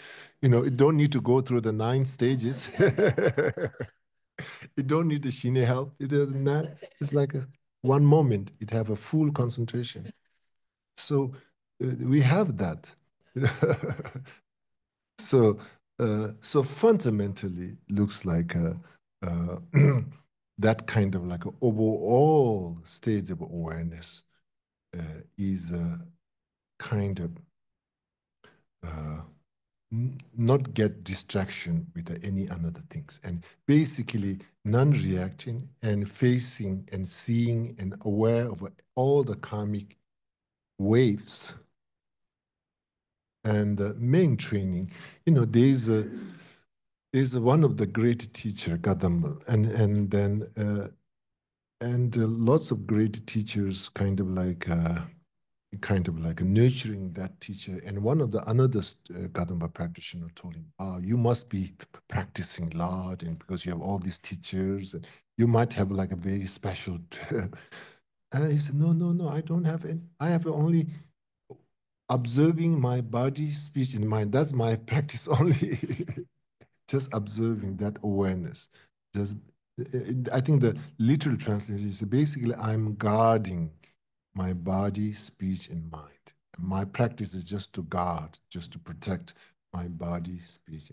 That's it. That's only the practice. There's, you know, so, uh, so, so anyway, the main thing is, I think, uh, in another way to look at it, uh,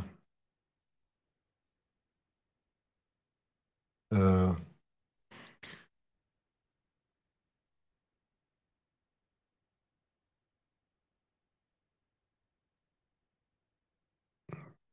I think in spending more time, our spiritual practice is undoing, undoing, undo,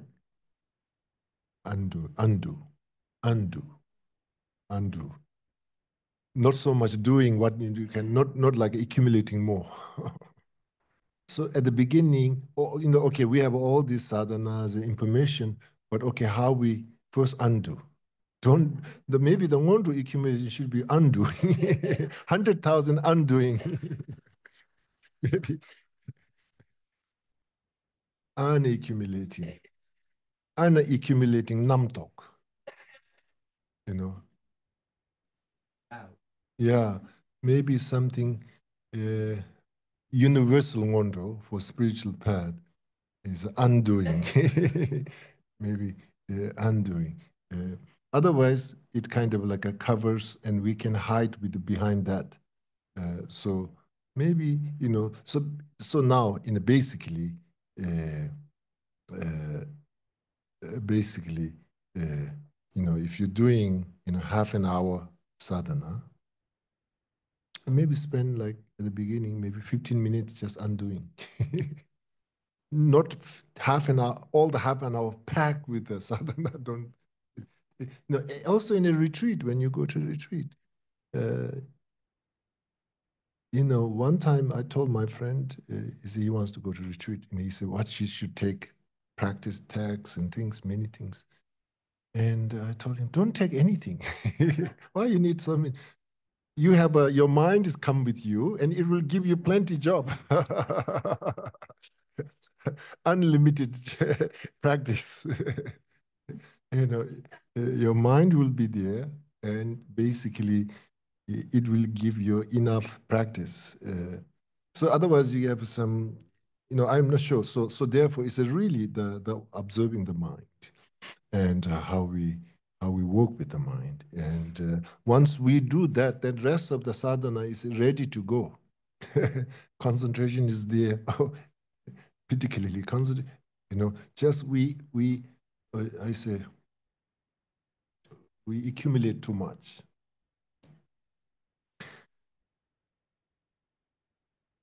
Yeah, anyway. Uh, and sometimes maybe from laziness, my own laziness, I receive so many empowerment. And now there's still in sometime in India, there's this empowerment. You want to go? And I say, oh my God, I have enough. I have enough for 7 lifetime. uh, so it's like I don't know, maybe 80% coming from laziness. And maybe also there's a truth there a little bit also, so therefore I think, and then another option is like, okay, imprint. That's it. I'm satisfied with the imprint. And that's another way to approach it. I'll receive anything, even though I cannot practice, even I will not practice, even I'll go the Vaja hell, custom design for myself, customize, what you call it? Customized Vaja hell is there. I'll go, they receive it. Sometimes, there's a different, this kind of approach for the Dharma, because I just need to, that's the connection I'll establish. That's good, worth it. It's worth it to go to that specific customized Vaja hell. Okay. Okay, anyway. Sorry, I'm saying strange things for all of you.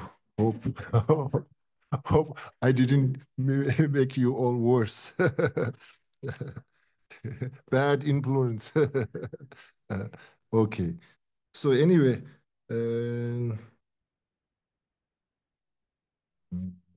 so I thought maybe since we're all here together, today afternoon we do some practice in the stupa, some offerings, and the of maybe more doing like a Rinpoche's flavor. Yeah, and at the stupa, and then we can. The weather will be same like this. It's nice today.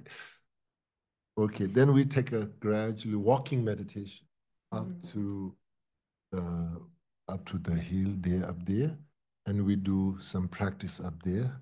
So that's the kind of I was thinking. We'll make an offering here and up there, maybe more kind of like an incense offering, and we do some practice together. Then for tomorrow, we're doing Tara uh, puja. Uh, of course, I think will be, we're going to make offerings, and usually, you know, offerings, there's a four sets of offerings that there's a, each.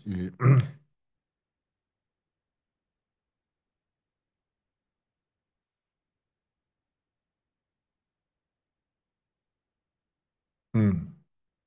Okay, let's see what's. I'm thinking something different. Maybe we'll discuss how to. Uh,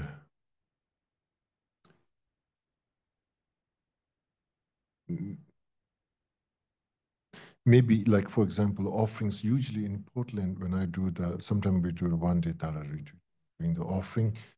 Sometimes of course, we have the offering already set up, but each time when we're chanting each offering, maybe we separate offering, we maybe individual hold and recitations. Then also the praises, when you're doing the praises, maybe uh, you know some of you reciting, some of us prostrating, maybe not just sit down and let's do the prostration, let's move a little bit, actual prostration doing. So Tara ritual will be a little bit active, engaging. Okay, so that's the plan.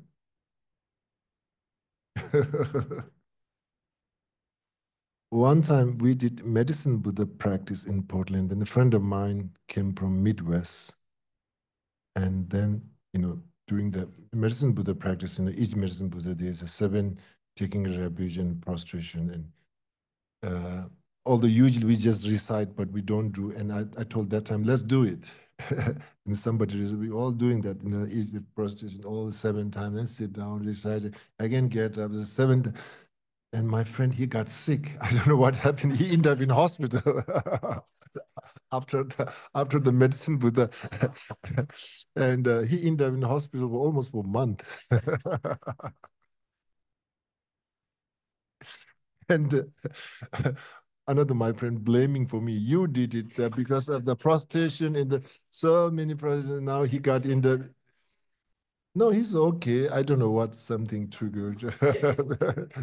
So he ended up for a long time, for almost for a month, and so I'm just warning.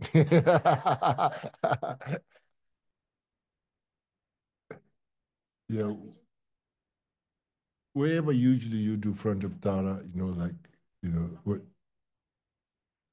yeah, whatever usually you're doing is good. Here, just water balls and things kind of the incense offering we can do up, yeah, small balls and no, not too big.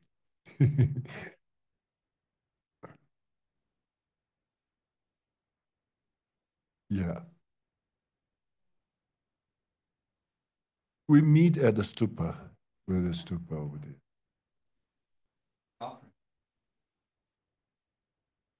3:30 offering test you have. Okay, okay, something like that.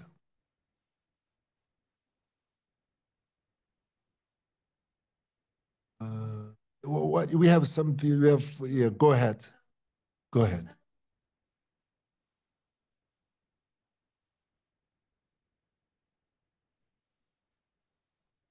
Time to say to yourself, come on, let's do this. And then you were saying that the motivation is a positive way of connecting with yourself and establishing a positive thought. I'm getting confused between self and ego. Yeah. Yes, I think uh, perfect. This is a good. You need to still research and observe that what you that confusing is good. You that's what I want to you to get confused. Sorry, and that's good. I think I'm happy to hear that. But I think you keep. I think motivation is not easy. It's not easy. It's confusing. It's confusing. Uh, to make a kind of non-confused, it not becomes kind of not realistic when you ask honestly. When you ask honestly, it's confusing. That's really good. You're seeing that. You're seeing what's happening.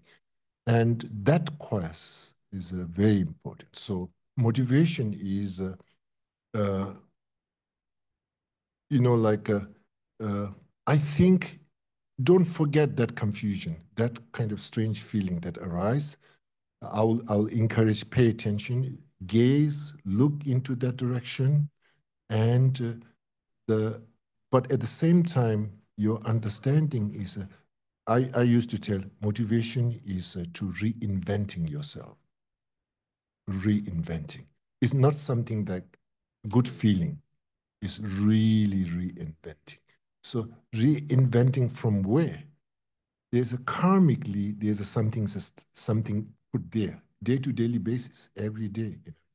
There's a karmically, you have something there. And motivation is the message for myself, is something that I want to be better tomorrow than the today. So there's constantly, it is a kind of like a motivation is there's no kind of not taking anything for granted. You are fully pay attention and you're constantly re, not the thought, not the feeling, the self, the I. So the motivation, if there's a gap between the I and the motivation, there's a problem. When the motivation and I becomes much more closer and there's confusing, what's that, ego's doing this or who's doing, that's a good. So we need to close that gap and then slowly the slowly there's no concept of a motivation, more natural. Everything's more natural. It's not there's no logic thinking, there's no purpose thinking, very humanistic, more natural, more natural. Uh, so basically closing that gap, karmic gap that, at the beginning, yes, we need to think, you need to establish something, I'm going to do something. And later, not I'm going to do, but I want to transform. I'm transformed. So it's like really closing that gap, coming more motivation is a transformation of a self. It's not kind of positive thought. It's a transformation of a self. You know, my own existence, transformation of a karmic self. You know, so that's good. I think we need to. Therefore, sometimes like even sometimes I think like a bodhicitta. Maybe bodhicitta is need to be. Bodhicitta is you are not. Bodhicitta need to build exact same place with a sense of I feeling. It's not like a I you tear down and there's some nice place in the mind you're developing bodhicitta. Exact same place, exact with the ego. And also, you know, like particularly bodhicitta, compassion, and so and so. These kind of method. So basically, uh, wisdom meditation is a kind of like a dialogue with the ego. Compassion meditation, bodhicitta meditation is really trying to plant the seed on top of the ego itself. Ego itself. You know, it's not on the side, on top of the ego. And, you know, basically, you know, compassion with bodhicitta, even like when you say faith and these method practice, the transformation of a. Now, what is the ego? Then again, you know, basically, ego is a basically sense of self is there all the time. And a sense of self becomes more over-exaggerated, then becomes ego. Sense of self, non-exaggerated state, kind of like a layback, it's not ego. So sense of self, I will lay back kind of like a state, and sense of secure overly prompted, you know. So it is a range. It's not like a status. It just affects by the world, surrounding world, and kind of interactive. It's a very active. Okay, okay, great, good. Thank you.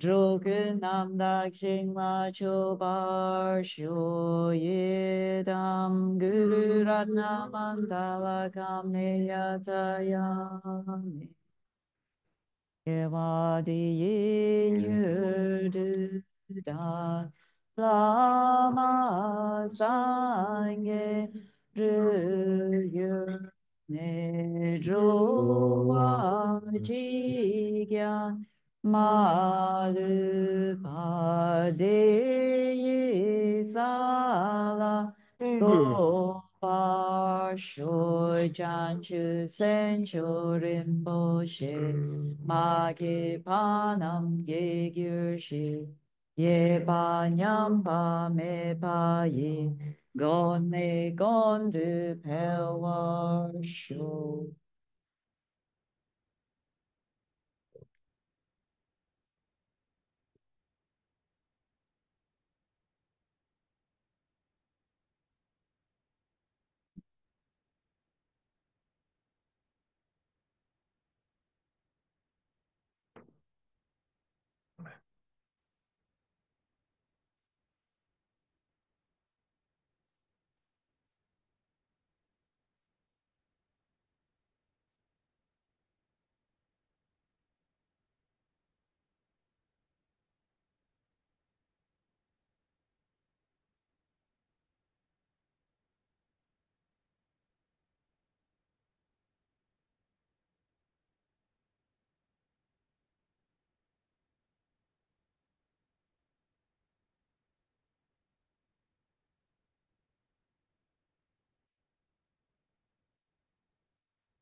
I'm sorry, I